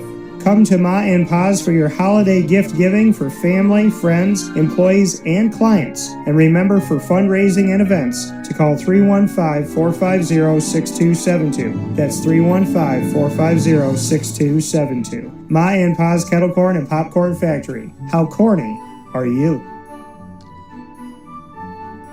This is Jim Sikowski, owner-operator of Chick-fil-A Cicero, 7916 Brewerton Road in Cicero, right in front of the Home Depot. I had a deep feeling that God wanted me to do something bigger with my life and to help people, help others. I kept putting Chick-fil-A in my life, and I realized as I was going through the franchise selection process that positively impacting the lives of others was really core to what we do here at Chick-fil-A. First of all, it starts with the food. The food is brought in fresh daily. We bring in local produce. We prepare to order in the kitchen. We hand bread our chicken. We hand spin our milkshakes. It's great food. It doesn't taste like fast food. I think the second thing is the way people feel when they come in a Chick-fil-A restaurant. It's different. We try to treat people with intentional kindness here, which is very different and deeper than good customer service. And so I think it feels remarkable for most people to come in a Chick-fil-A restaurant. And then lastly, the impact that we try to have in the community is very different. It's a big part of the expectation of every operator of a Chick-fil-A restaurant is that they're actively engaged in their community, they're a leader in the community, and they're making a difference. When they realize that what we're striving to do is to shine a little light in their life, that's a very, very different experience than you will have at any other quick service restaurant. And it's that remarkable experience that I think people will emotionally connect with.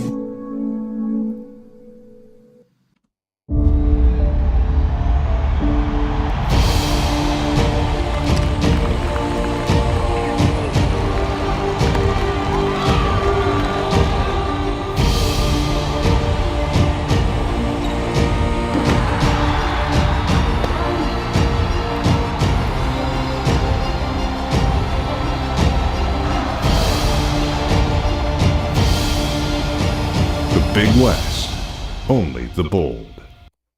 The Wildcat Sports Pub in Camillus, New York is located on 3680 Milton Avenue in the Home Depot Plaza. It is your family-friendly sports bar and restaurant. Folks, some sports bars aren't family-friendly. Some family-friendly restaurants are not sports bars. The Wildcat Sports Pub in Camillus, New York is proud to be both. It is that marriage that you've been looking for years. The Wildcat Sports Pub is your home base for your sports bar and restaurant needs, games for the kids, indoor and outdoor activities, and enough things on the menu to come back every single week and get to try something new. They're open Sundays from noon to 8 p.m., Monday through Wednesday, 11 a.m. to 11 p.m., and Thursday through Saturday from 11 a.m. to midnight. For reservations and party information, call 315-487-2222 for the Wildcat family-friendly sports pub and restaurant.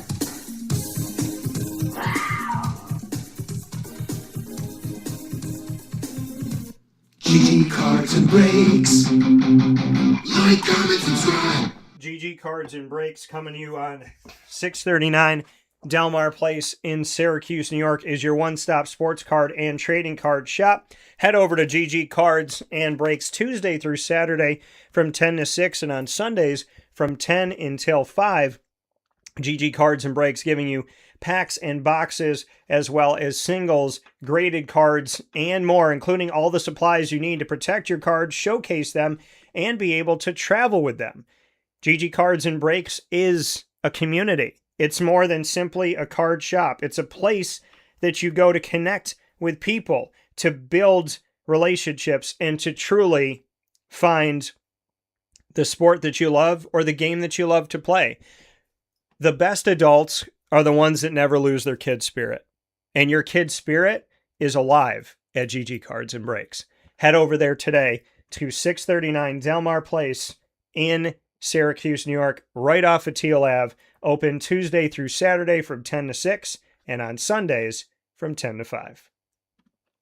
With that being said, here on Wake Up Call with Dan Tortora inside the Great Lakes Honda City Studios, it's now time for the ingredients to success, proudly presented by the wonderful team at Avicolli's. Today's topic: the past is a dead-end road. The past is a dead-end road. I could tell you that something that's been said to me for many, many years is stop living in the past. Stop living in the past. You can't go back there. Stop living there. What's happened to you has happened to you. Stop living in it.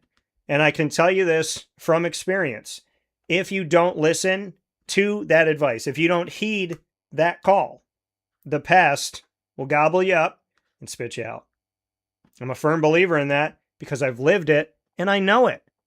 So I do want to get to a message that came here from MJ Cooper 174 on YouTube. Happy to have you, Coach. Looking forward to working with you. I have an AAU program I started from Binghamton. I have some tournaments and showcases coming up. I'd love for you to be there for. I'd love to join your staff. Please, let's connect. So I want to thank MJ Cooper for the messages this morning and for watching. So sorry I didn't pick those up and see them when they were coming in here, but do appreciate that you were watching and sending love to the Binghamton women's flag football program. Let's get back to the ingredients to success in this conversation here. So the past is a dead-end road. And if you didn't know this, know it now. If you didn't know that, know it now. The past leads you nowhere forward. I just saw something recently about your rear view, the rear view mirror is so much smaller than the windshield. And, you know, just what that means, like everything is in front of you, right? You're supposed to be looking forward, excited about what's ahead. We all have troubles in our past, and I think the past is meant to teach you. It's meant to teach you lessons. It's meant to help you realize things and learn things and get to know about yourself, about life. See, when I was a little kid, I trusted everybody. I did. I trusted everybody. And not saying I trusted strangers and getting in a van. I'm not saying that. But like, you know, I wanted to give people an opportunity, wanted to be friends with everyone, not because I wanted to be popular, but because I just wanted to know people. I wanted to be around people. I love connecting with people, hearing their stories. I don't care, where you came from, what religion, what color, what background, girl or boy, man or woman. It didn't matter. It was just like, I wanted to get to know. If I'm in a room I've always been that way. If I'm in a room of 50 people, I want to make 50 friends. Not because I want people to go, oh, Dan's great, and to be popular, like I said, but I love meeting people and getting to know people. I love giving people a chance. And so when I was a little kid, that's how I grew up. I grew up, wanting to give everybody a chance.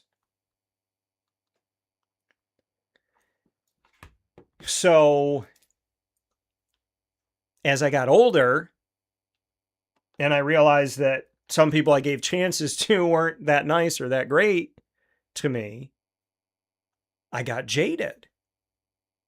I was living in the past. I was going, okay, so now I'm walking into a room. Do I want to talk to anybody? Here's this little kid that wanted to make friends with everybody. Now here's this grown man. Does he want to talk to anybody?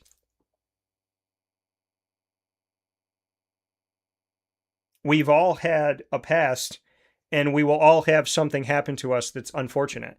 It's just life. It's not me wishing bad on myself or you. It's just the truth. We will suffer through something in our lives. Something. Probably a bunch of different things. God has been great to me. My life has been great. My health has been great. I wake up every morning. I got legs. I got arms. I can use them. I got a brain. I can use it. I got a photographic memory. I got a big heart that I use. But to that point, my heart was so big as a kid. And it's still big now. Arguably, it's bigger. But when you focus on the past, when you focus on the dead end, it can change you. And I'm not saying don't be cautious. But being cautious and being jaded are two different things. And as my friend told me yesterday, or 2 days ago, being weak is not the same as being vulnerable.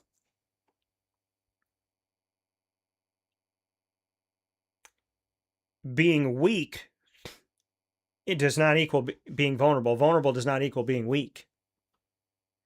Vulnerability is a strength. If you have gone through heartache, pain, whatever in life, and you can still give love and receive love, that vulnerability is strength. I think people that can show true and honest emotion, that is a strength. I grew up that men don't cry. Men don't cry and men can't cry, and don't be a girl. That's what was said to me. Don't be a girl. Other words that I can't say on a family show. That's what people said if I cried or if I showed emotion. I'm a grown man. I'm 40 years old, and I don't know if I would trust somebody that doesn't show emotion.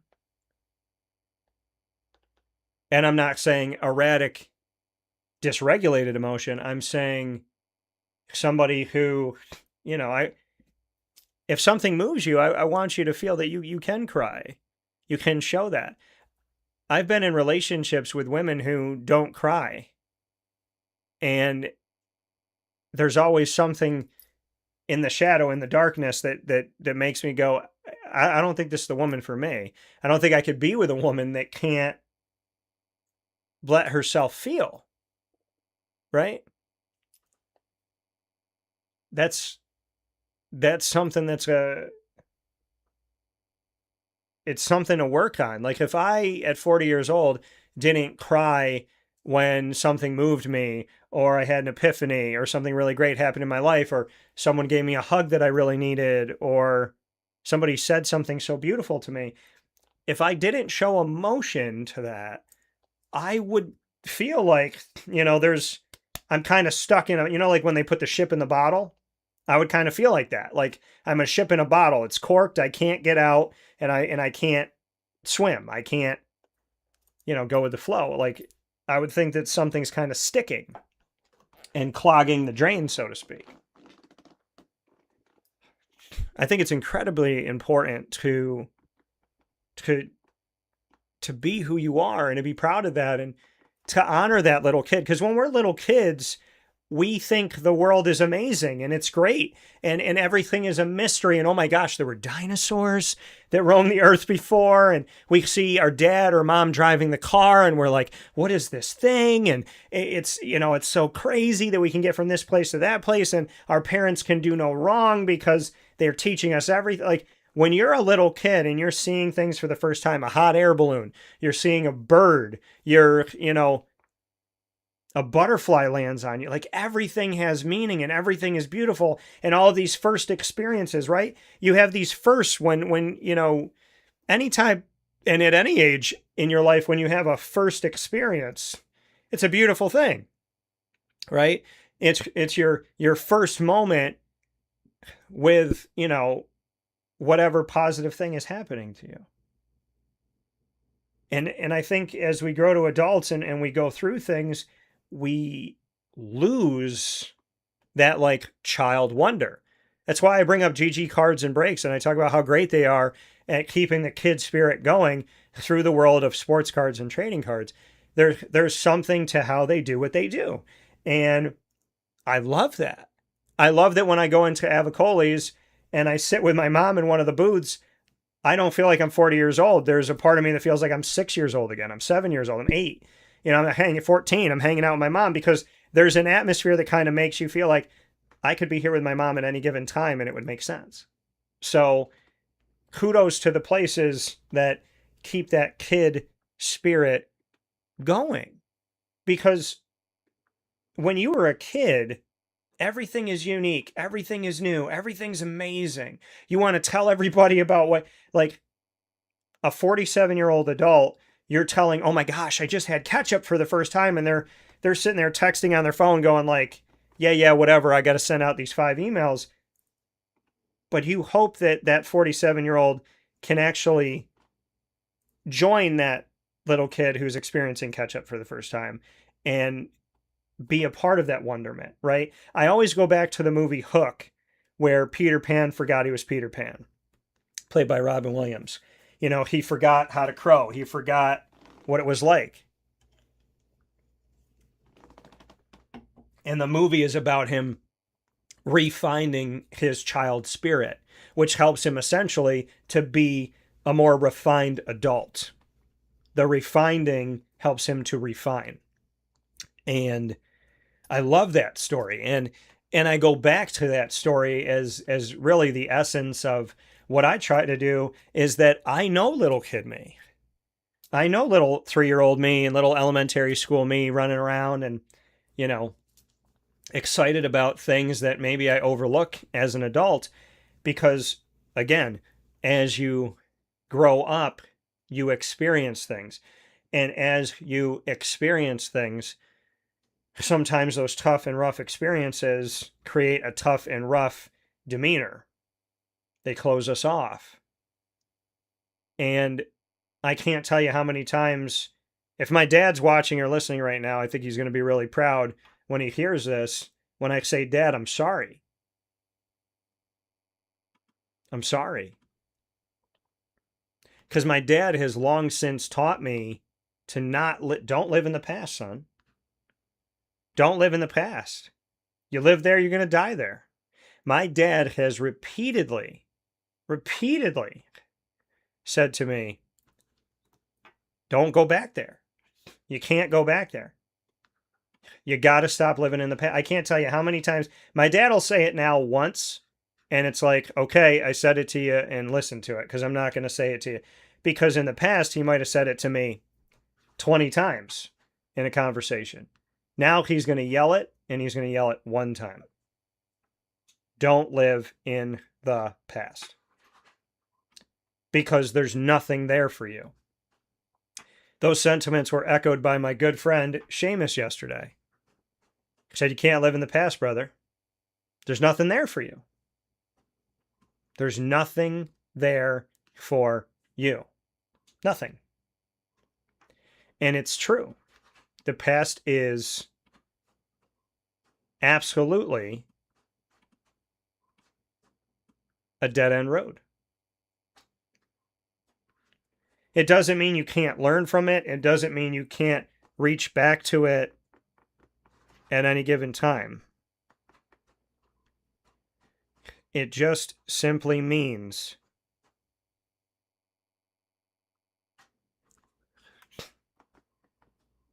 that whatever's happened to you, you can't let affect what is happening right now or what can happen right now. For me personally, letting go of how I've been treated, what I've been through. You know, what do they say about people in chaos is that that's all they know. So if there's not chaos, they will accidentally, and they'll create it. They'll create a chaotic moment. Self-fulfilling prophecy. All I know is chaos. There is no chaos. So I will now make chaos. And that, in and of itself, is a really hard thing. But you got to learn it, and you got to work at it. You know, I in relationships have known much chaos. And have lived through the chaos, and have had to navigate and survive the chaos. I have been in survival mode for a very, very, very, very long time. And if I'm trying to get out of it, something else would happen and I'd fall deeper in to the chaos. Which is no way to live. Our nervous system knows normal, but our brain knows our experience. And so kid you, right, who's just learning about life, your nervous system, you understand normal, right? Until something big and bad and rough happens, you understand normal. But as an adult, a lot of us function in difficulty when normal approaches. Oh, this can't be a good relationship. What's the catch? Oh, you know, my mom says it all the time. She says, I always waited for the other shoe to drop with my son. Like, my son's a good kid. He kept himself out of trouble. He's 40 years old now. He owns his own business. He's never, you know, been the kid that gets drunk or does drugs or is out there smoking or is out there, you know, disrespecting and treating women like objects. My son didn't get in trouble with the law. Like, my mom has said this for years. I was always waiting for the other shoe to drop. Like, he's a good kid. When's it going to shift? And it didn't shift. Now, I'm not perfect, but at 40 years old, I still have not been drunk. I still do not do drugs. I still do not put myself in situations disrespecting or putting women down. I value relationships. I expect a lot from myself. So, you know, I'm not smoking, like, I'm not doing any of that stuff. So there's things that I can always get better at, but there's a person I decided to continue to be. Well, when you experience bad things, you wait for the other shoe to drop. And you look through, instead of looking at the good in front of you, you try to find the bad. And I will tell you this from experience. If you try to find the bad, you will find it. Because you will manipulate the situation until it looks bad. You'll find something wrong. If you want to find something wrong, you'll find something wrong. But equally, if you want to find something right, you'll find something right. This world is going to try you. It's going to test you. And I think it's a great challenge in life to decide to not let your past get the best of you. If you're 40 years old like me, 30, 20 something years old, you've already been through a bad relationship. You may have gotten cheated on. You may have gotten verbally or physically abused as a kid, as an adult. Somebody may have called you a bad name. Like, if you are around the age of 30 or 40 years old, there's a really good chance that something has happened to you, be it cheating, lying, name calling, disrespect, prejudice, racism. Something has happened to you that has made you think the world is a bad place. When you were a kid, the world is a beautiful thing and everybody's my friend. And then something happens and that affects you. My big time thing that affected me in a profound way was when my grandfathers died when I was 6 years old. I was told by my therapist at the time, this is when kids learn about, I think it was her, this is when kids learn about life and death. Unfortunately, your son is experiencing death to people close to him at a time where he's learning about life and death. So he's starting to learn about these two things while death is happening to him. So now he is leaning into death and fear of death and all this stuff. And it created a lot of pain for me. The timing of my grandfather's dying at the age I was created a distortion of my reality, which turned into paranoia, second guessing, and constant anxiety, which also turned into being depressed at moments. But I didn't know all that at 6 years old. I can look back on it at 40 and go, oh my gosh, well, this is why I felt this way at 14. This is why I responded this way at 20. I couldn't have known that as a kid, but I know it now. And that's why I think therapy, I think talking with people that you can trust, that bring out the best in you, I think it's really, really important to not do life alone and to be open and honest and to have hard conversations. I think, so many relationships are not tested until way in, and there's this notion of like in the beginning, just make it marshmallows and fluff, but that's not good. I think you should know where somebody's at on things, because I believe in being equally yoked, right? I believe in finding a person who you're not constantly begging to understand you or to let you be yourself. You're with someone who takes you as you are and loves that about you. I think the best relationships are where people are very similar and also very different. I think there's enough parallel that you can understand each other and communicate, but then there's other things where you have to be different. Not have to be, but it's good to be different because then you can learn. I learned so much from somebody that maybe can look at something a different way, and I hope they can learn from me. I know the people in my life that have made me a better person. I know the people that challenge me, and you hope that can happen on the other side, that you can challenge people in a positive way and you can bring out the best in them and all of that. To think that I'm ever going to be completely like 100% a finished product, I don't think that's ever the case. I think we're always going to be working toward being the best version of ourselves. I think up until the day we pass away, we're doing that. The hope is you're not in a hospital bed someday going, oh my gosh, I finally realized I should have done this. I should have said this. I shouldn't have worried about that. I think if most of us were told that today was the last day of our lives, we'd stop living in the past. We'd live in the now, and we'd probably change a lot of things. But why do we need fear of the end to make us want to appreciate and endure what we have? There's songs written about that all the time. Live like you're dying. You're not going to be perfect.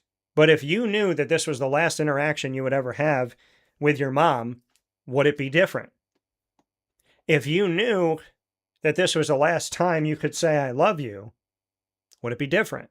If you knew that this was the last time you were going to be in somebody's presence, how would you act? What would you say?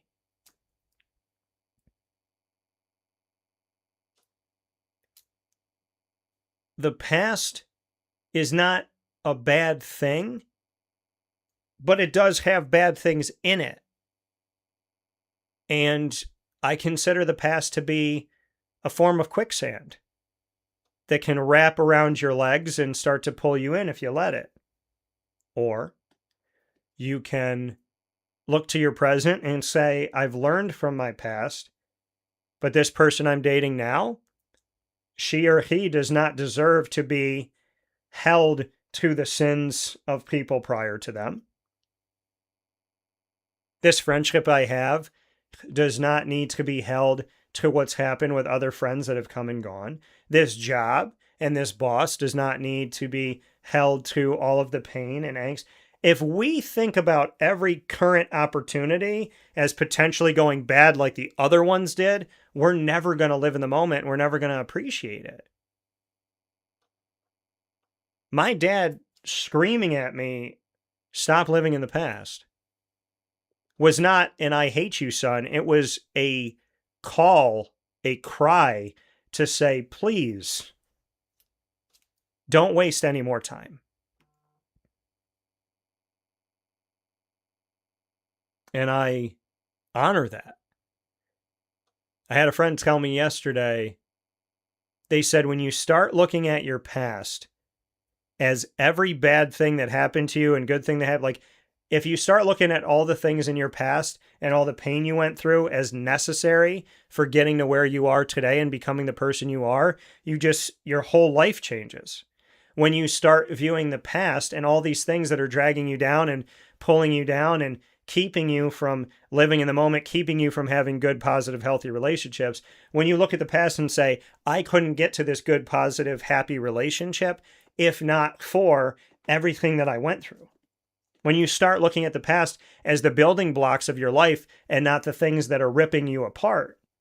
See, I think a lot of us, me included, look at the past as the thing that breaks us down. And my friend yesterday said, what if you looked at the past as the thing that built you up?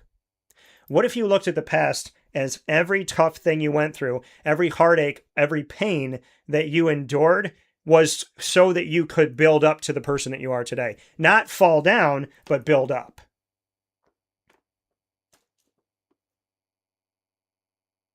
He said, look at your past as the thing that has built you into the person you are today, that it was all necessary to become the person that you are, and that it was always meant to give you the opportunities that you dreamed of. Then instead of seeing it as all bad things, you see it as the journey that got you to where you wanted to go. And when opportunity is in front of you and greatness is here and everything you asked for is in front of you, don't look behind you and say, oh man, what if it's like everything else? Say thank you to everything else that helped me to get to this thing that's not like it. It's all about perspective and changing the way that we see things. I know the ways that don't work. So to go down those paths any longer would only create the exact same thing that I don't want to go through. It's hard to work on oneself. It is hard to take the first step. But the definition of insanity is clear-cut, doing the same thing over and over again, expecting a different result. I know the path that doesn't work. I know the attitudes and the decisions and the demeanor that does not lead to success. So, if you know the avenue that doesn't bring about a good result, why would you go down it? Why would anybody drive full speed down a dead-end road? You will only crash and burn.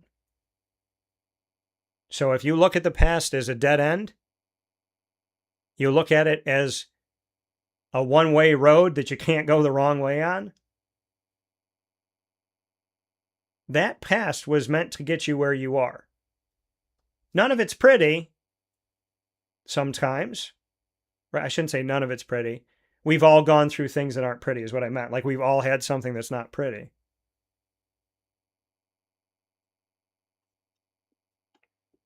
What are you going to do with it?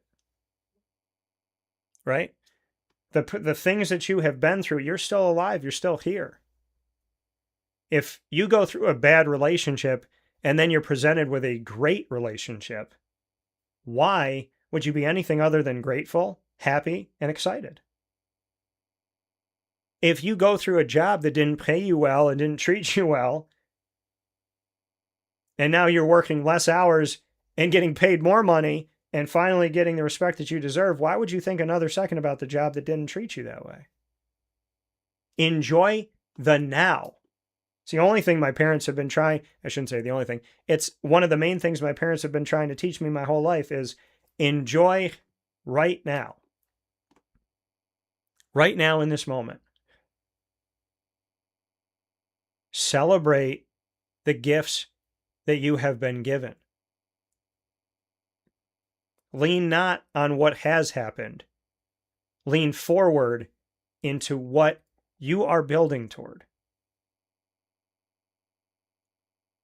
A construction worker that thinks about every building that's been knocked down instead of building a new one is doing nothing. Those buildings are already gone. Staring at the rubble is not going to change, and it's not going to make the building come back. And not putting your energy into building something new, you're just caught in this nothingness. The building's gone. There's no building where you're supposed to be creating it, so you're in limbo.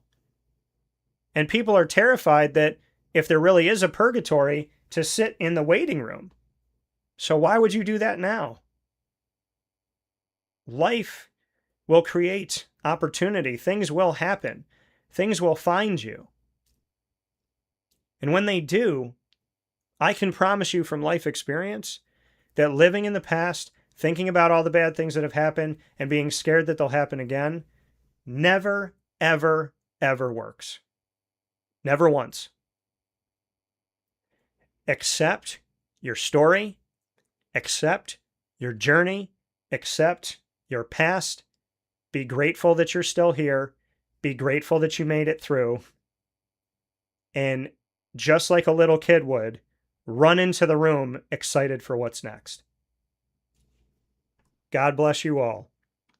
God bless your life. And God bless your story. These have been the ingredients to success in the topic, The Past is a Dead-End Road, proudly presented by the wonderful team at Avicolli's. Visit them 7 days a week on 7839 Oswego Road in Liverpool, New York. Open on the casual pizza side, the fine dining side, their bar, and with this beautiful weather, open on the patio as well. We look forward to seeing you tonight, and weather permitting, we'll be on the patio. We'll see you tonight, Tuesday, August 11th, on site on location at 7 p.m. with Liverpool football coming right down the street to Avicolli's, and we can't wait to kick off the season with the Liverpool football team.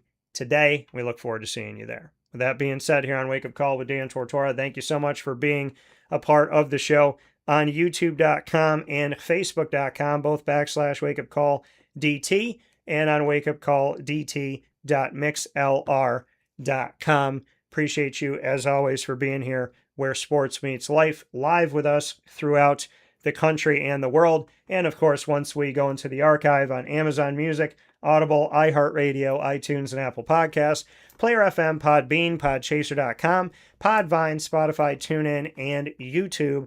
All you have to do is search Wake Up Call with Dan Tortora, or one word, Wake Up Call DT. And of course, make sure to support our wonderful partners in Central and Upstate New York, Great Lakes Honda City, the Wildcat Sports Pub, GG Cards and Breaks, Mon Paz, the snack capital of the world, the Baked Potato Express, Gray's Craze of Clay, New York, Skippy's Ice Cream, Canine Camp Dog Daycare, Pizza Man, Mother's Cupboard, Canine Campground Dog Boarding, Chick-fil-A Cicero, Avicolli's Game Point Sports Complex, Willow Rock Brewing Company, and the Willow Rock Pizza Pub. And I finally get to do this unveiling. You saw the open space, now filled by the On Tech Charter High School here in Syracuse, New York.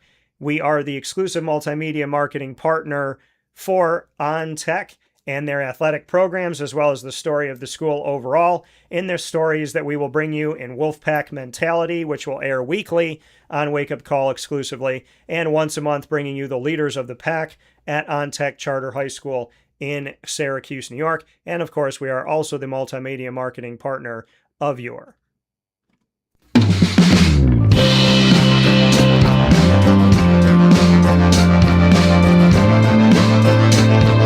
Binghamton University Bearcats. Find the Bearcats every Tuesday, like today, on Wake Up Call with Dan Tortora. Tuesdays at 10 a.m. Eastern Time, with student athletes, coaches, administration, and alumni joining the broadcast where sports meets life. You'll find all of our content with the Bearcats, over 150 episodes, by going to youtube.com/wakeupcalldt. Click subscribe, hit the notification bell, and find our Binghamton playlist. The Bearcats are also on wakeupcalldt.com's homepage and underneath the multimedia partners tab. For more information, go to binghamtonbearcats.com and go Bearcats. Here on Wake Up Call with Dan Tortora, we can officially take that question mark and get rid of it, as we know that the news today is for Ontech Charter High School joining the family, making history as the first high school to sign a multimedia marketing partnership with Dan Tortora Broadcast Media and our program here, Wake Up Call with Dan Tortora. Many thanks to Ontech, and I look forward to all the stories we will get to tell in the upcoming days and weeks and months. Many thanks to Jeff Melesky and to Binghamton for having the calculated risk that they took, and the appreciation and honoring and excitement for women's flag football, and Jeff Melesky for joining the show as their inaugural head coach. And many thanks to Avicolli's for the ingredients to success, and the reminder that the past is truly a dead-end road. Take what you've learned and realize that the past is what got you to where you are today. And once you turn that into a positive, instead of saying the past is all the pain I've been through, and you switch that from negative to positive, saying without everything I went through in the past, I would not get to this beautiful moment in my life. I have great moments happening professionally and personally, and without my past, I would have never gotten here. My story has been written to this point. Now I can continue to write it, and I'm going to choose to change what needs to be changed in my life so that I can write a beautiful present and upcoming future. I get to decide. You get to decide. Let's make sure that we treat the past as a teacher. We treat the past as the positive thing that got us to where we are today, that helped us to be in this moment. And let's step forward using our past as a jump-off point, as a spring, instead of as a wrecking ball. God bless our past, our present, and our future. We'll see you at Avicolli's tonight, celebrating Liverpool football at 7 p.m. here on August 11th. God bless, no stress, do your best. This is Wake Up Call, and I am Dan Tortora. I'm always happy to be here with you. We'll talk soon. Take care.